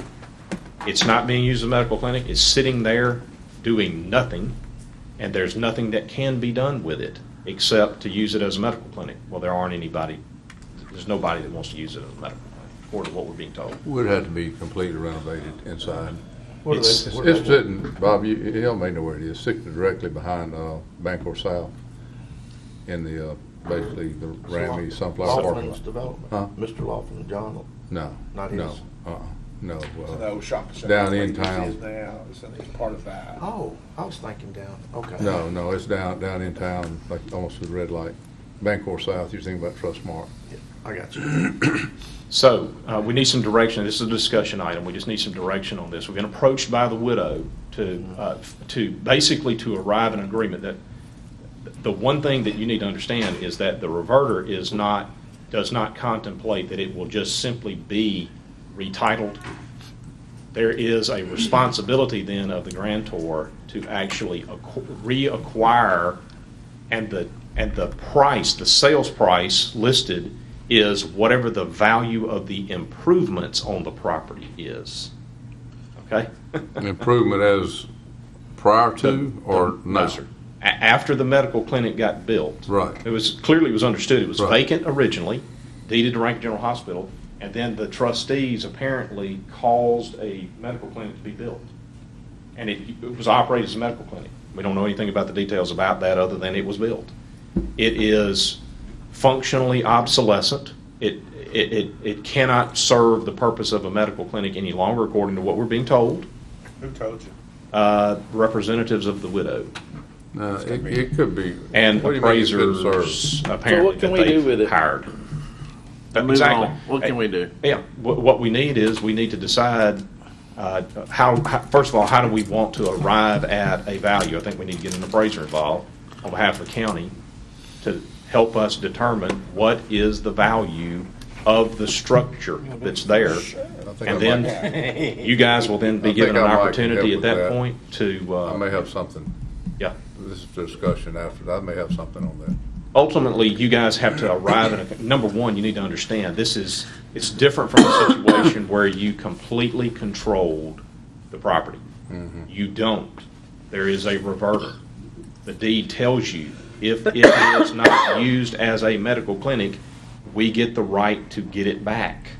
So unless this board is ready to operate a medical clinic on that site, you're being told it's time to get together and get it back in our hands because we have that right under the deed. Okay, but the only reason it can't be used as a medical clinic is nobody's using it. Yes, sir. I mean, it's not like it couldn't be. There's another loop here that you need to understand. The connection between it being titled and vested in the Board of Trustees of Rankin General Hospital as well. And basically, I'm here in front of you guys because there ain't no Rankin General Hospital. Right. And it's defaulting, as a community hospital, it's defaulting back to the board. So it's dumped in your lap. It's not his building. Just needs to be. We can't do anything with it because we don't actually have that authority in the deed. The deed's calling for us to say, okay, well, now we negotiate in good faith with you guys about giving this property, conveying this property back to you. We need to arrive at a price to do that. Yes. So you need some authority here to go and start. Is that what you're looking for? From I need us? you guys to get your heads together and decide who are we going to get to help us determine that value. Yeah, get value. And then y'all, obviously, it's pretty obvious to me, you do have one thing that you could do. You could operate a medical clinic there. I don't know that we're in that business. Right we have two things. We can operate a medical clinic or not operate a medical clinic. I'm for not operating. I'll say this, do you want to go do this now, or is this stuff for discussion and come back to us? Y'all, it's totally y'all's prerogative. I may have something, so. You want to hold totally on? y'all's prerogative. Well, I make a motion to let's table it until Jared can look into it a little further. I may have something that could be of some benefit to you on what you're talking about. Okay. All right. Okay. Good deal. You made a motion, I'll second it. Need a motion? I think we need a motion. No, I think you're just going to. No motion, okay, let's You go. just want to pass this, Jay, to September 1? Yeah, that's fine. Oh, do we need to vote on this? I'm making sure that we're clear on the record what we're doing Just here. So we're going to pass it to September 1. You think you'll be good September 1, or we Yeah, don't I'm going put to it get in it October? as soon as it's over with, what I got back there on my desk. All right. Yeah. Item X is some housekeeping for EOC and our first responders down in the southwest part of the county. You guys can see that. Second. You need it. Motion by Mr. Morris, second by Mr. Cross. Any discussion? All in favor say aye. Aye. Ayes have it. I figure out where it was. Okay. Ball Road. Mr. President, item Y, if we can please move that to September 1, before we authorize engagement of the appraisal services on that matter, I want to give John some more time to continue discussions that are already underway with these guys. And motion to table to September 1, or move to September 1 agenda. We have a motion to table it till next meeting by Mr. Morris, second by Mr. Morrison. All in favor say aye. Is that like September 1st? Or work session? September 1st. Mr. President. Okay, September 1st. Mr. President, if I may, since I was hoping that under my section I would get all the way through the alphabet, I have two items that I would like for the board to consider adding, if I may, both of which I hope will be fairly quick and short. The first is a discussion of a section of 43-acre piece of property that is in Steve's district at Trickham Bridge Road in Andrew Chapel. And this relates again to subdivision development kind of activity. And I want to address that matter with the board. That's the first item. The second item is a matter of what I believe to be an emergency situation in the Hidden Hills subdivision that I need to address with the board. I make a motion we add those to the agenda. Second. Motion by Mr. Gaines, second by Mr. Morrow. All in favor say aye. Ayes have it. That would be Z and double A. Z1. Oh, okay, double A. Okay. Okay, on the first item, this is a piece of property, 43 acres. What happened here is what often happens in especially in the rural areas of the county. Very large tract development, 5, 10, 15 acre tracts of property being broken out of a 43 acre piece of property. As it was laid out for development purposes and ultimately for sale purposes, there were a couple of parcels, as they were laid out, a couple of parcels that were not provided access back to either Trickham Bridge or Andrew Chapel. And that, obviously, that triggers issues, and our addressing department was right on top of that issue, and they held everything up until we could get our eyeballs on what was going on. The person who owns the property and is in the place of the developer in this case, not a developer by trade, just somebody that owned the property and they wanted to sell off smaller tracts out of a larger tract. I met with that individual, explained to them that activity triggers the subdivision regulations, explained the issue of access and the problems that can come from not providing access. And so out of that developed a discussion about this is all we want to do. We don't want this to really be a legitimate subdivision. We don't want interior roadways. We don't want any of that public. We just want regular driveway type accesses, et cetera, et cetera. It's the same type of thing that we see consistently. And so what I'm suggesting to you is that we can use, for this purpose, a restrictive covenant document that takes what has been parceled out, the roughly 5 acres, the roughly 5 parcels out of a 40-acre tract, take that and assign restrictive covenants to it that prevent any further subdividing of the property, acknowledgement from all owners of the property that any of the accesses are private accesses, that they will be subject to maintenance by the owners of the property only. The county will have no maintenance responsibility of any kind.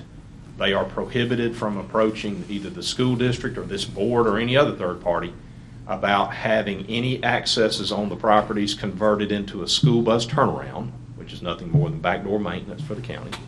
And that will be a set of restrictions that runs with the land perpetually. The only way that any of the restrictive covenants could be changed is if they come back before the board and the board agrees to amend, alter, release, etc., the covenants at a later date.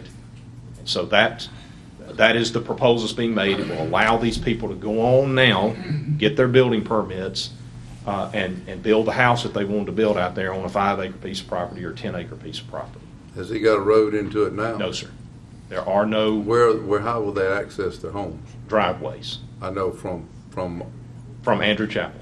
Oh, from Andrew Chapel. Okay. That's correct. I thought this was on Trickham Bridge. It's on both. It's on the corner. I don't like coming in at this stage, but we're here. And I think some of the owners, or at least one of them, is in the same position we're in.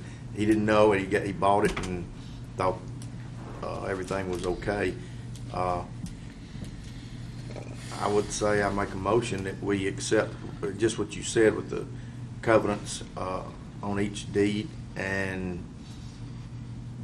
try to not be in this position to where we're having to come in the back door. But we can, I guess, discuss this and kick it down the road as long as, but we'll end up right back here. It's the same thing, and holding the new owner up and even clogging up our own work. So I make a motion we go with what you. Okay, we have a motion by Mr. Gaines, second by Mr. Morrow. Any discussion? I got one more question.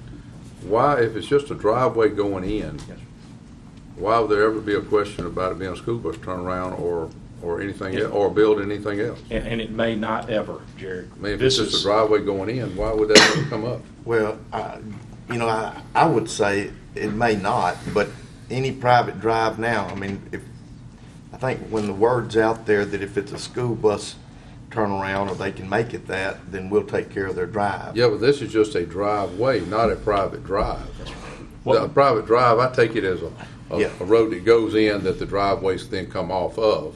Yep. Jared, what we're trying We're to... not doing that. No. Just trying to eliminate that. Reason forever. I'm asking these questions, I got the same thing. Could easily mature, so I didn't want to do this, and then I'm trying to stop this other one now. Yeah, the restrictive covenants does not contemplate them extending a driveway across multiple parcels. It just simply says, if you do that, you are acknowledging on the front end that that is in fact private, and it will remain private and subject to private maintenance only throughout the duration of the covenants. If and when they want to They develop the could rest of it, they conceivably can. go in and tie driveways together, Jared, and come back later and say, well, it's a private road now, and we want the county to come in and do maintenance through the school bus turnaround. So you're trying to wall that off. It's 5 acre lots. The minimum's 5. Yeah. I would rather have the heavier restrictions on the front end, and to where we're maybe not faced with this. Oh, so we're selling lots? I thought it was just a one deal. Well, It's meets and bounds, Jay, and it's the issue is that it's already been broken up from 43 acres to 5 different parcels, of which the smallest is 5. One of Okay. them's like 15 Oh, the whole acres. place is broke up. Yes, sir. It's already been done. They did it all at one time. They went and got a surveyor. They broke it out. They laid it on the. They laid it on a plat. Sold it off 5 people. They sold it off to 5, actually to only 4 people. One of them's bought more than just one of the meets and bounds descriptions. He's the one that's going to hold about 20 acres total out of the deal. But you got 4 different families involved in it, and they've all agreed to these restrictions. They are ready to ink it and get it done so they can go get their addresses. They've all acknowledged it. But we've explained to them, this is it. There will not be any further subdividing of any of these parcels. Okay, so if mom comes in there, It's actually says a I want to separate build a restrictive house. covenant that's going in the land records. Okay. So the one that's got 20 acres, the mother comes in there and says, I want my mom to build a house back here. Cannot do it. Well, they'd have to come back to us and get a variance or something. No. They would have to release the covenants as to that one lot to allow that particular lot to go, and it would have the same restriction on it. But you guys would be in control. I got the You would same, decide. exact same thing being asked, the only thing they're doing it prior to, hoping they could do it that way, unlike what you've run into. That's the reason I'm clarifying, because the same question's gonna come up, well, this was done here. Yep.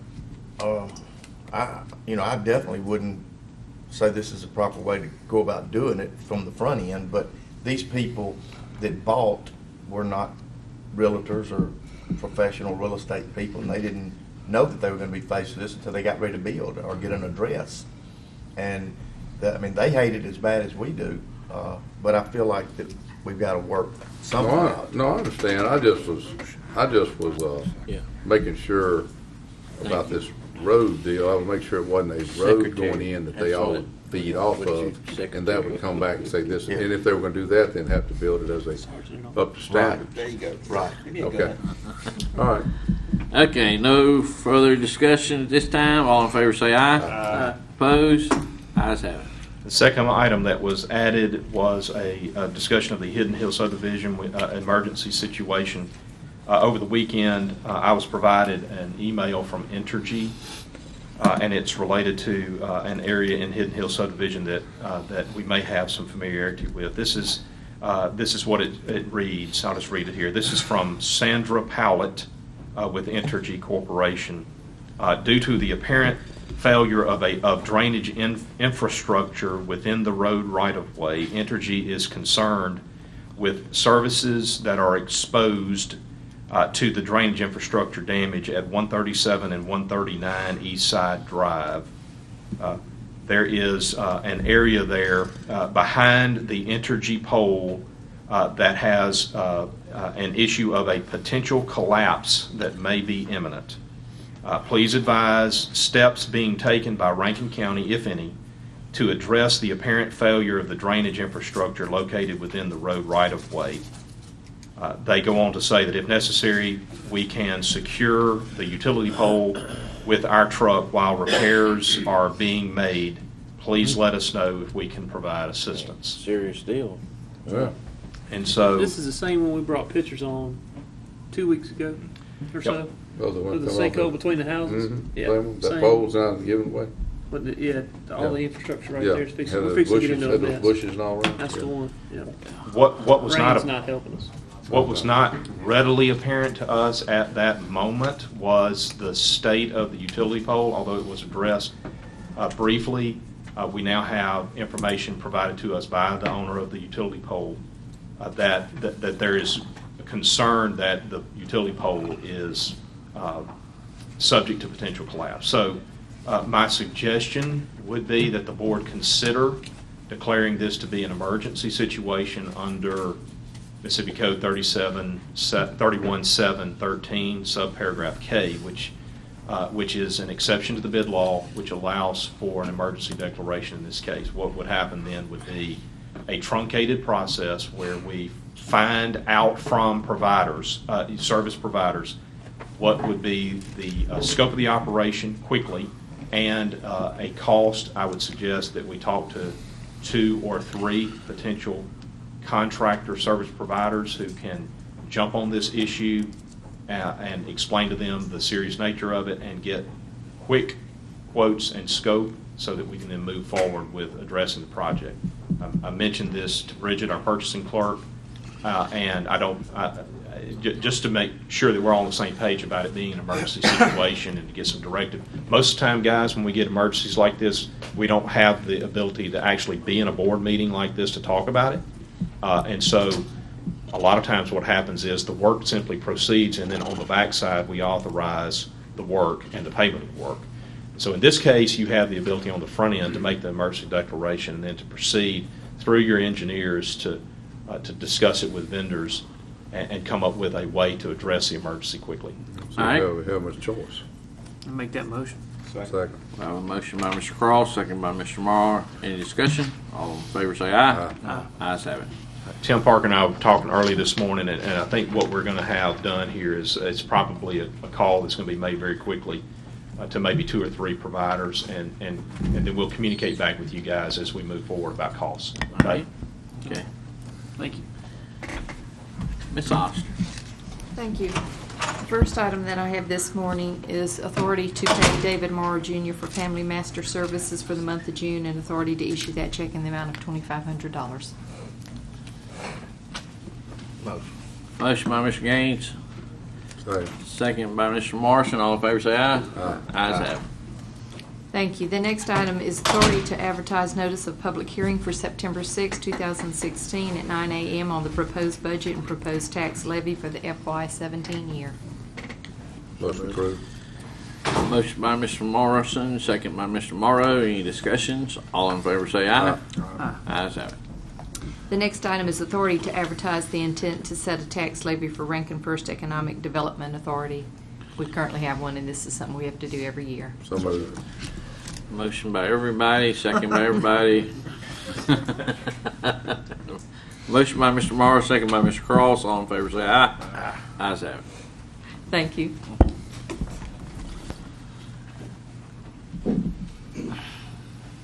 Oh, Sheriff? Yes, sir. Come on up, sir. I'll be quick. I cannot believe I overlooked you.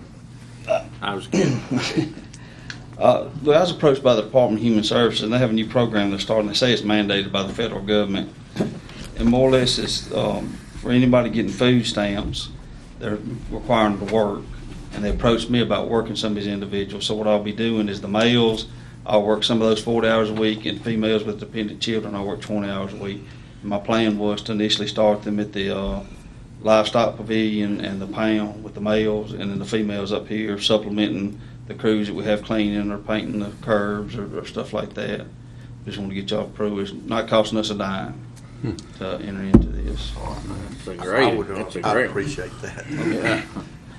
Can they go out and do work somewhere else? Yeah, they have to show up here. They report into us. If they don't show up, we send a letter in. They don't get their benefits if they don't show up and work. You know. Good deal. We have a daily sheet, so I use the current employees that we have keying down there at the safe room pavilion, and then the cleaning crew, the detention officers of them.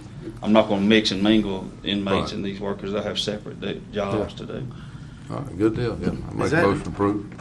Just, I mean, not on your end of the deal, but how are we gonna, or how are they going to enforce that county, I say countywide. Is there a lot of people involved in the employment and stuff? I'm not, I know that, I think I'm for one of the it first ones they're 100%. approaching to do it, and I said, we'll put them Yeah. all, we'll have them picking up trash, whatever needs to be done, picking up sticks, just do whatever we need done, pretty much what the road crews are doing. That sounds great. Oh, We've I got a love it. motion by Mr. Morrison and a second by Mr. Morrow. I would like to be a third on it. Any other discussion? All in favor say aye. Aye. Ayes have it. Thank you, Brian. Additional business. We're going to skip over A and move right on down. Nice try. The last meeting, Mr. Underwood presented a TIF proposal there on a development there behind Chick-fil-A in Brandon, and it, I think after having some additional dialogue with Mr. Sullivan out there, our TIF expert has encouraged us to maybe look at re-looking at our TIF policy down the road here as the economic environment has changed since we encountered it back in 2008 when the policy was set. It was my opinion, still is my opinion, that when Mr. Underwood presented his project, given the fact he had to mitigate wetlands and has an excessive amount of site prep involved, this project warrants our involvement. I think the situation was capped in at $500,000 on a 10-year deal. We're giving up, we're keeping road and bridge, and they getting half of whatever is left on that. Did I get that about right, everybody? Is that kind of the nutshell? What was that? 15. It's going to a 15-year. No. 10. I don't know. I can't remember if it says. I thought it said 10 back in when the initial discussion. And this is all contingent upon what the city does tonight at their meeting as well. This would be contingent upon their deal, getting the approval from the city first. Correct? Is that how the process works? Yes, sir. Generally, we hear from the city. If we want to take action, We can make it conditional on the city ultimately approving it tonight. It just depends on where the meetings fall. Yeah, but I thought we were gonna hold at 10. oh, I don't know. I mean, that's what was mentioned. I'm just clarifying it since we're bringing it back up for discussion. I'm just throwing the parameters back out there to clarify the parameters. What I'm getting at, Bob, if they say 15, are you saying that we gotta go with 15? But I think we're capping it at 500, so the exposure's there. I mean, we cap our exposure, not correct? Whether it's 10 or 15. I mean, it's That's correct. The 500 would be a hard cap. At 15, Now, whether that takes 10 years to get there, if it takes 15 years to get there, you're still only giving up the $500,000 cap. is that correct in what what the proposal is? Yes. It is. Yeah, with a 500 cap, surely. Yeah. We were thinking it might have been. Well, you might want to let him come up. Yeah. Mr. Tiff, Mr. Sullivan. I'm not sure how exactly that works, but the 500 cap is correct. I guess does it make a difference if it's a 10? Well, if it's a 10-year, then whatever's there might not reach the cap, which would be. So that's what I was thinking. 10 years on one cut it. That's what I'm saying. Well, yeah, I'm not surprised. I mean, it's going to be hard for cities all the cities across the board do 10-year deals. That's just difficult. That's the reason we did 15 on the grants fair. That's what whenever they brought it up, believe me, Bob has been bashing me about this for 2 weeks now, and it's not that I don't want to help you guys. I just hate us. I know that we need to try to treat everybody equally, and the next person comes in here with this, I want to be able to say that I'm going to treat them the same as I'm treating you. But I do know this, that you have had quite the bit of expense, and on having to buy wetlands and whatnot. But what the 500,000 is, what you're really wanting out of us in today is $500,000. Max, yes, sir. But what? At the end of the day, it's whatever the half of the Avalon. If it is half, is what we're asking. If it's half, whatever that revenue will support, And I'm just sorry, I just really thought we were at 15, and we can If just. I could speak to the term, if you don't mind, I'm Christiana Sugg with Chris Gross's office, and we're helping Mr. Yeah. Underwood. I think that the 10 versus the 15 comes down to the marketability of the bonds. Right. Whoever's going to be purchasing the bonds, they typically like to see a 15-year term. So if you could approve something with 15 or not to exceed 15, when it comes time to sell the bonds, you've got somebody who will purchase them for 5 or for 10, then you can go with it like that. But typically, these bonds like to, the purchasers, we see them being sold for 15-year AMs.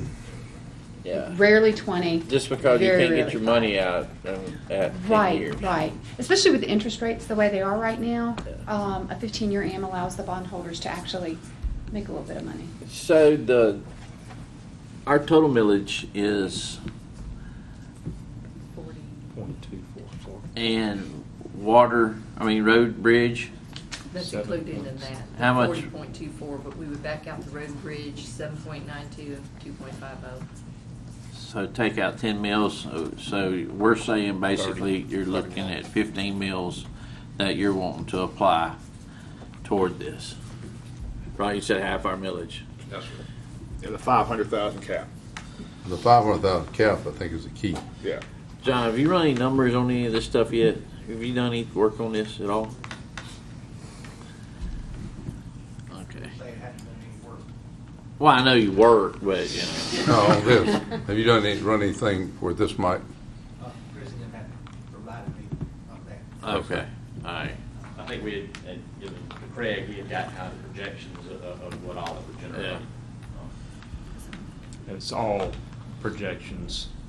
And the truth of the matter is there has to be an approval of this process, but ultimately there has to be a development agreement entered into between these guys and the city before we'll really know any sort of idea about scope of project, about the potential valuations that may be So out there. what they're looking for today is just some commitment from us to say we agree in broad terms, as long as the city agrees in broad terms, and subject to the city approval of the development agreement, and But still can't we have to just come do back. this pending some feedback then from what the city decides? The city has, they got to approve it. The city Well, has to come. I know, but can't we do it today pending what we hear from them? And I think that's what y'all are looking for, is just a commitment from the county, assuming everything gets worked out with the city, and assuming it hits those basic parameters that we've just discussed, the $500,000 cap, the millage, and that kind of stuff.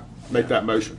And you changed it from 10 to 15. To 15, not to exceed 15-year term. Yeah. Yeah, that Well- little change. Yeah, big change. A little small change. Details. That's the big one. However, our current TIF policy does have some wording in there for some deviation.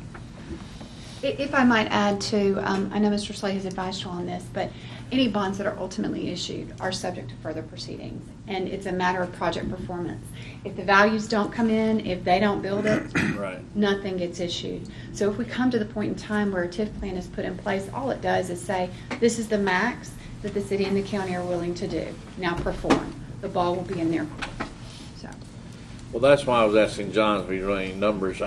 Before we vote on this, I would like personally sit down and have our assessor kind of give us some scenarios and look and see what we're looking at. Oh, if you put out, I guess we're doing minimum $15 million, right? Or do we know that yet? It's a $15 to $20 million project. The projected numbers and not knowing what each parcel gets developed at 100%, it'd be a little variable. So yeah, that's the range that Chris and then calculated on the value of the project.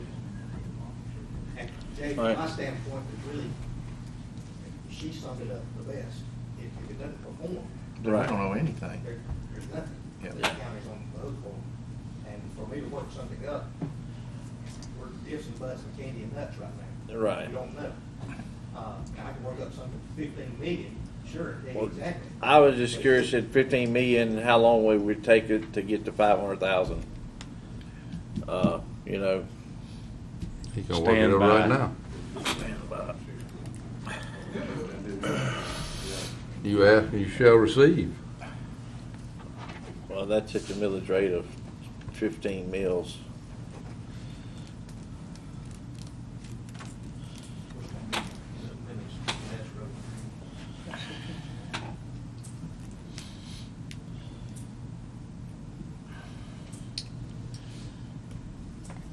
I didn't mean to put you on the spot there, sir. Is it, He performs best when he's under for pressure. my ignorance, is it material to you if it takes 11 years or 13? I mean, why, what is it important? The 500,000 cap. I just is the want to cap. see, I didn't think we'd do 10. I didn't think 10 would get it, but I'm just curious how long we will be before we get there. Time frame's all you're wondering about. Or if we will. Okay. Do what? All right. Okay. Okay. 6161, and it's another extra 420. Okay. So, All right. we've been though what I'm getting at is we've been trying to get away from putting in a millage number because our when we do a TIF, because it always fluctuates, values always fluctuate. So we'd rather have preferred to put a number in, but in this situation, we don't have a choice. I think we have to do it this way. So because otherwise we won't. Oh, you think is it possible we could give an actual number this time? You're giving a number of 500,000. Capping it at 500,000. Yeah, but he's saying it may not get to there. I got what you're saying. Yeah. Okay. I don't see a problem doing it pending cities. I don't think it'll get there either. Well, 15 they're asking for I'd be willing to lower that to 400,000. Huh? I don't think it's gonna get to 500,000. I think that was just a big rounded up number. Oh, okay. I think 400 would be probably the max we would get out of it. Okay. I don't see a problem. Let's go ahead, Bob, pending the city side. You say tomorrow night? But they may meet tonight. The city meets tonight on their deal. So, but Mr. Underwood's trying to move on his time frame. He can't get reimbursed for any of these fees or expenses unless he has something from us in writing to make that move forward. So I make that motion based upon if that's appropriate. I just want to clarify for everybody, you guys, myself, the staff, anybody else listening in, that what we are seeking to do today is to use our current TIF policy and that portion of the TIF policy that allows for a deviation. Mm-hmm. We're not doing damage to our existing TIF policy. We're simply using one section of it that allows us to deviate for projects that are justified. They may not meet the minimum thresholds that are set forth in the policy, but other justifications have been discussed and considered. And therefore, we are using our existing TIF policy to consider this project. And if, in fact, the motion stands and is approved, that it would be under the existing TIF policy that it's done. Craig, I second the motion, but in Bob's leadoff, he started off by saying that we are going to review our policy and within the next 60 to 90 days, maybe have some revisions that would handle this also. So even I understand we're discussing this under the old, but we're also aware that we do need to tweak some areas. We have that option. We'll have that option, yeah. It's not that it's not pending. I mean, it's not mandatory, but yeah. Okay, we have a motion on the floor to approve this TIF. A second. Second by Mr. Morrison. Any discussion? Conditioned on the city of Brandon authorizing the TIF. And I didn't think I was going to throw in all those other conditions. Well, we so need do to I make need to sure throw the in all that record's other clear. stuff too? Well, like no, that? sir, but I think we've discussed it enough now that it's going to be in there, Jay. Okay. All right, any other discussion? Just let the record show that there was 2 people seconding. Steve Gaines also seconding that. All, It's okay, you don't have to. All in favor say aye. Aye. All opposed? Ayes have it. Thank y'all. Appreciate it.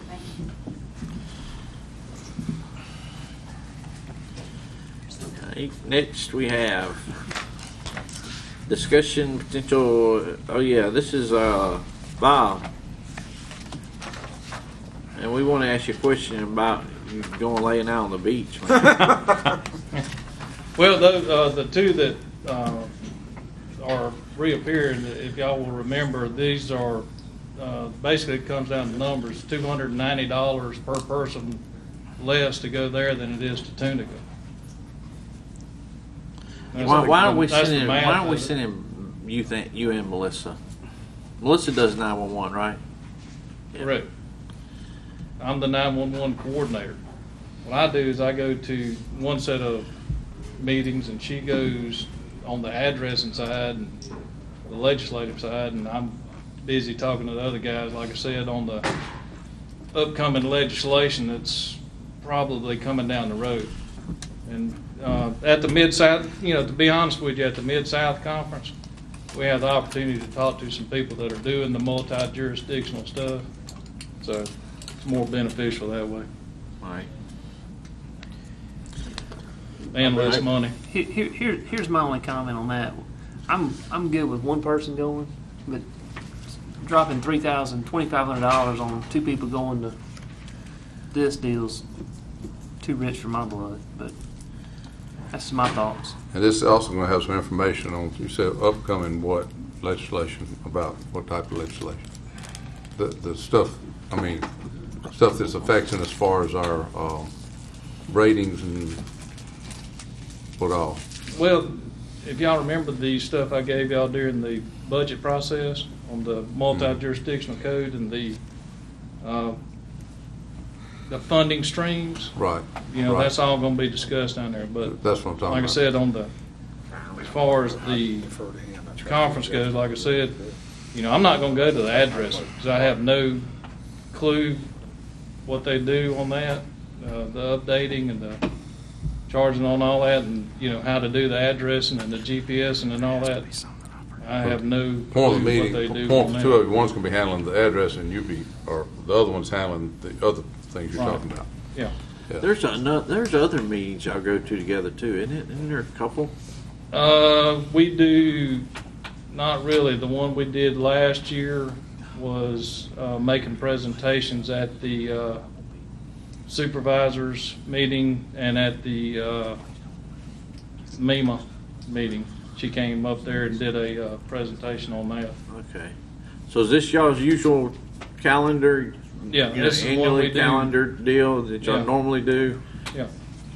How many others are they that you know off the top of your head? This is that she pretends that she participates with. Just this one. So this is the only 911 y'all do a year? Yeah, this is the only 911. Last year we went around, if y'all remember, because we did so much with the Mississippi Association of Supervisors, we did a couple of more appearances throughout the state on the funding stream, and that's what we went to several of last year, was talking about funding streams to different supervisors groups in different parts of the state. But I don't want to miss out on anything, any of the information that may be there with the situations that we're running into with this funding. I mean, if you feel like that it's needed, y'all both go, then I'll do it. But if she can stay home and you can go, then like I said, we got two different deals. When you're talking about the 911 addressing, that's Greek to Bob. I have no. I'll make a motion to let them both go. All right, we have a motion by Mr. Morrow, second by Mr. Morrison. Any other discussion? All in favor say aye. Aye. All opposed? Nay. All right. Thank you, sir. Do we have an executive session matter? Don't we all? Why would we ask? I'll make a motion to go, think about going or to have the discussion of going into We need executive to, we need to make a new sign for our tax assessor, TIF man. We're going to do a sign, we're going to do more session. I'll make a motion to go to consideration for whatever. Yeah. Executive session. Bob's over mumbling. Nobody knows what he's saying. Hey, you got to bring enough cake to share with everybody? Okay, we got a motion to discuss the need to go into executive session, discuss personnel. We have a second by Mr. Gaines. All in favor say aye. Aye. Ayes have it. Thank y'all for coming today. Thank y'all. Get out. Clear the room. Yes, sir. Yes, sir. Oh, yeah. Yeah, I agree. I'm in good shape. I've had a couple of Hey, when I had to go in and out, so. Let me give you we a push it on around 12, We 12, have okay. put together, because we've had so many people call and want to make a donation and stuff. We've got a little committee, and I'm gonna give you the lady that's heading that up. I mean, I will also make sure I call you, but let me give you her contact. Jay. Yeah, man. What is this Pearson Foundation? 601-942. Yeah, that's a nonprofit. 6055. But what I'm doing is I'm giving my, Carter I was gonna say, Collins. great That's location. Billy Carter's daughter. She's a retired teacher. You give part of it, Been in the you give community part of it. entire life. I spread it around, and what I do though. And if you just want to touch base, so she can call you about any other, because there's going to be some other stuff. Set it up just right, so I have planned at the beginning of October. That way I can get September and October money both years, so I can give them $10,000. What? Bigger than pop. Yeah. So, well, if you each took $5,000 a year, so I set it up where it's all coincides together, so I give them $10,000. I gave Pearl $10,000 for back case. And get a load of this, y'all. They recognized me at a football game, right? And we printed up this nice check and had. Well, guess who showed up? Walked out there with me. Wilcox. Jared. How much he get? 0. Not a darn thing. I wondered why I got that Pearl athletic pass to all events. That's what it was. Yeah, that's it, man. It's cheaper just to buy the ticket to the football game with $375,000. Actually, I was expecting more. To be honest with you. I was.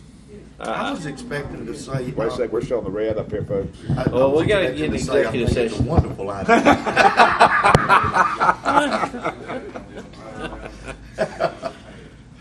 Well, I know Bosfor. It's part of his district. You notice how he threw Bob out there. Bob, I know you know where this is. Yeah, yeah. Because he was at the groundbreaking. Now, Ray and I are also on an MDA team together. Oh, really? Oh. Well, speaking of MDA, don't you think they can kick in some money by a sign for Miss Tory? I would think, That needs to be a private project. They got it. ought to be lined up. Chick-fil-A. Yeah. Think of the. I was thinking they can paint the large water retail tower. establishments that want all of that. We won't have to pay a dime. No. What are we waiting on, Janice?